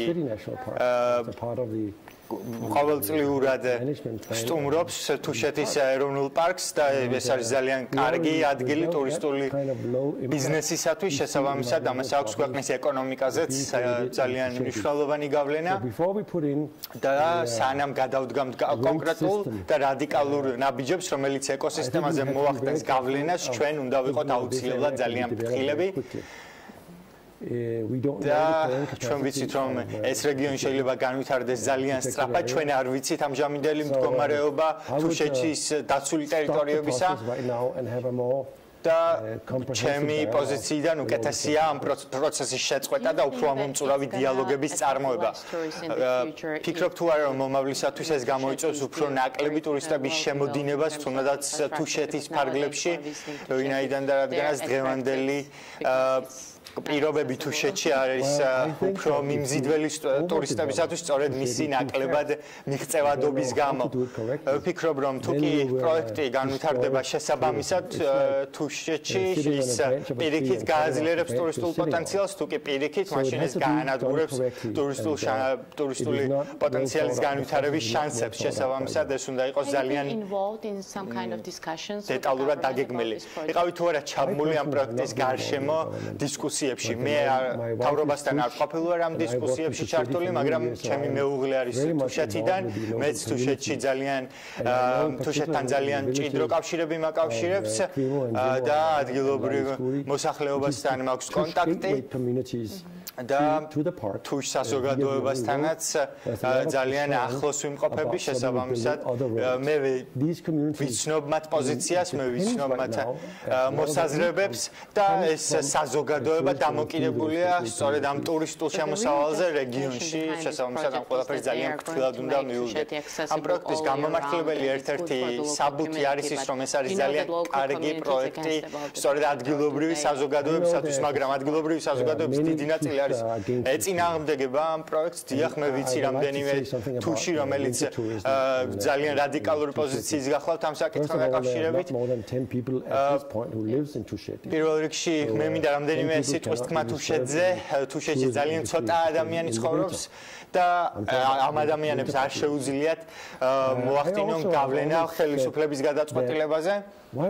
რაოდენობიდან გამომდინარე we have a lot of endangered animals. და ამასთან მე მინდა აღვნიშნო ხაზი გაუსვა იმ ფაქტს, რომ თუშეთში არსებობს ცხოველთა არაერთი ჯიში, რომელიც გადაშენების პირასაა და ჩვენ უნდა დავიცვათ ეს ცხოველები და სწორედ ეროვნული პარკი, თუშეთის ეროვნული პარკი შეიტანს ამაში ძალიან მნიშვნელოვან წვლილს. შესაბამისად ჩვენ უნდა ვიზრუნოთ ამ პარკზე და ჩვენ არ ვიცით ეს პროექტი რა გავლენას მოახდენს პარკზე. შესაბამისად თქვენ ფიქრობთ, რომ ადგილობრივ ეკოსისტემაზე ამ პროექტმა შეიძლება ნეგატიური გავლენა მოახდინოს. მე ვფიქრობ, რომ ამან შეიძლება მოახდინოს ნეგატიური გავლენა ადგილობრივ ეკოსისტემაზე და სწორედ ამიტომ უნდა იყოს ეს ყველაფერი გათვლილი ტექნიკურად და პროფესიონალურად იმისათვის, რათა ზუსტად ვიცოდეთ რა გავლენას მოახდენს ის.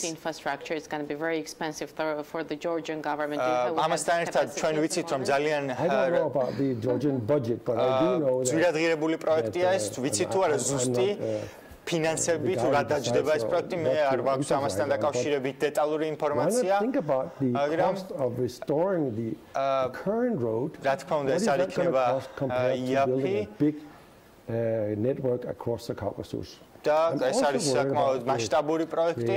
მე ასევე მაღელვებს უსაფრთხოების ზომებიც, რომელიც ამ პროექტის პარკლებში არის აუცილებლად მისაღები და დასანერგი.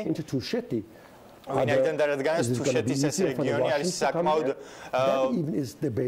რთული ტერიტორია, რომელიც შეიცავს უამრავ საფრთხეს. ეს არის ძალიან საინტერესო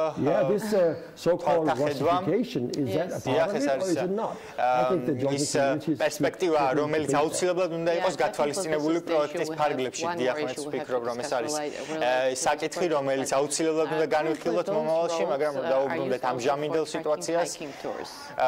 დღესდღეობით ეს რეგიონი ძალიან აქტიურად გამოიყენება ისეთ ტურისტების მიერ, რომლებიც ეწევიან ეგრეთ წოდებულ ჰაიკინგს, ანუ ფეხით გადაადგილდებიან ამ ტერიტორიაზე. დიახ, გამხრივ ეს რეგიონი არის ძალიან აქტიური.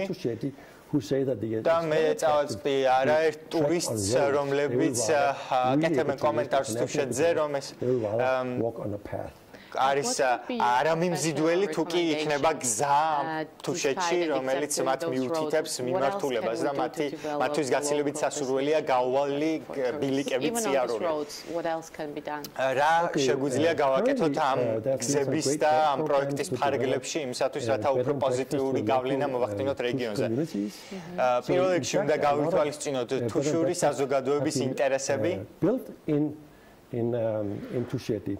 I think a lot of money should be ფინანსები უნდა იყოს მიმართული იმისაკენ, რომ ვასწავლოთ how to be good tourism ადგილობრივ მოსახლეობას თუ როგორ უნდა მიაწოდონ ტურისტებს შესაბამისი მომსახურება. სწორედ ეს უნდა იქცეს იმის საწინებლად, რომ განავითარდეს ტურიზმი მომავალში. დიდი მადლობა თქვენი საინტერესო კომენტარებისთვის და მე იმედი მაქვს, რომ ქართული მთავრობა გაითვალისწინებს თქვენს რეკომენდაციებს. კომენტარებს გაითვალისწინებს და ყველა დაინტერესებულ პირთან ეკნებათ დიალოგის ფორმატი, იქიდან გამომდინარე, რომ მნიშვნელოვანია მთიან რეგიონებს საქართველოში შეუნარჩუნოთ თვითყოფადობა, აუთენტურობა და ასევე ადგილობრივი ეკოსისტემა იყოს მაქსიმალურად დაცული და ჩვენ ასევე წამოვჭერით ახალი თემა, რომელიც არის პოლიტიკური უსაფრთხოება, რაც იმედია მომავალში პოლიტიკოსებიც უფრო დეტალურად განიხილავენ.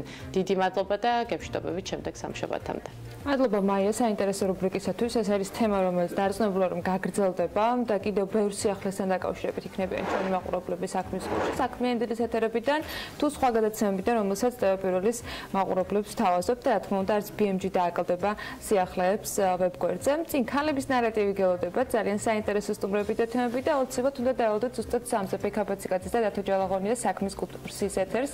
მოგვიანებით უკვე 22 საათი და 45 დღეს მთავარ ბიზნეს და ეკონომიკის სიახლეებს ფიქაბაციკაძე შეგიჯამებთ ისიც ტელეპიროლზე. მე ხოლმე გემშვიდობებით, დილის 8-ზე შევხვდებით ერთმანეთს.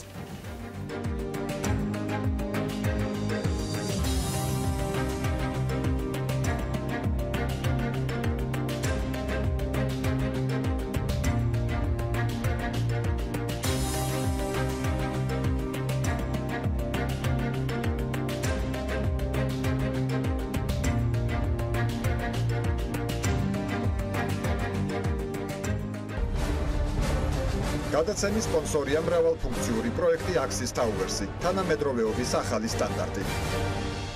Axis Towers.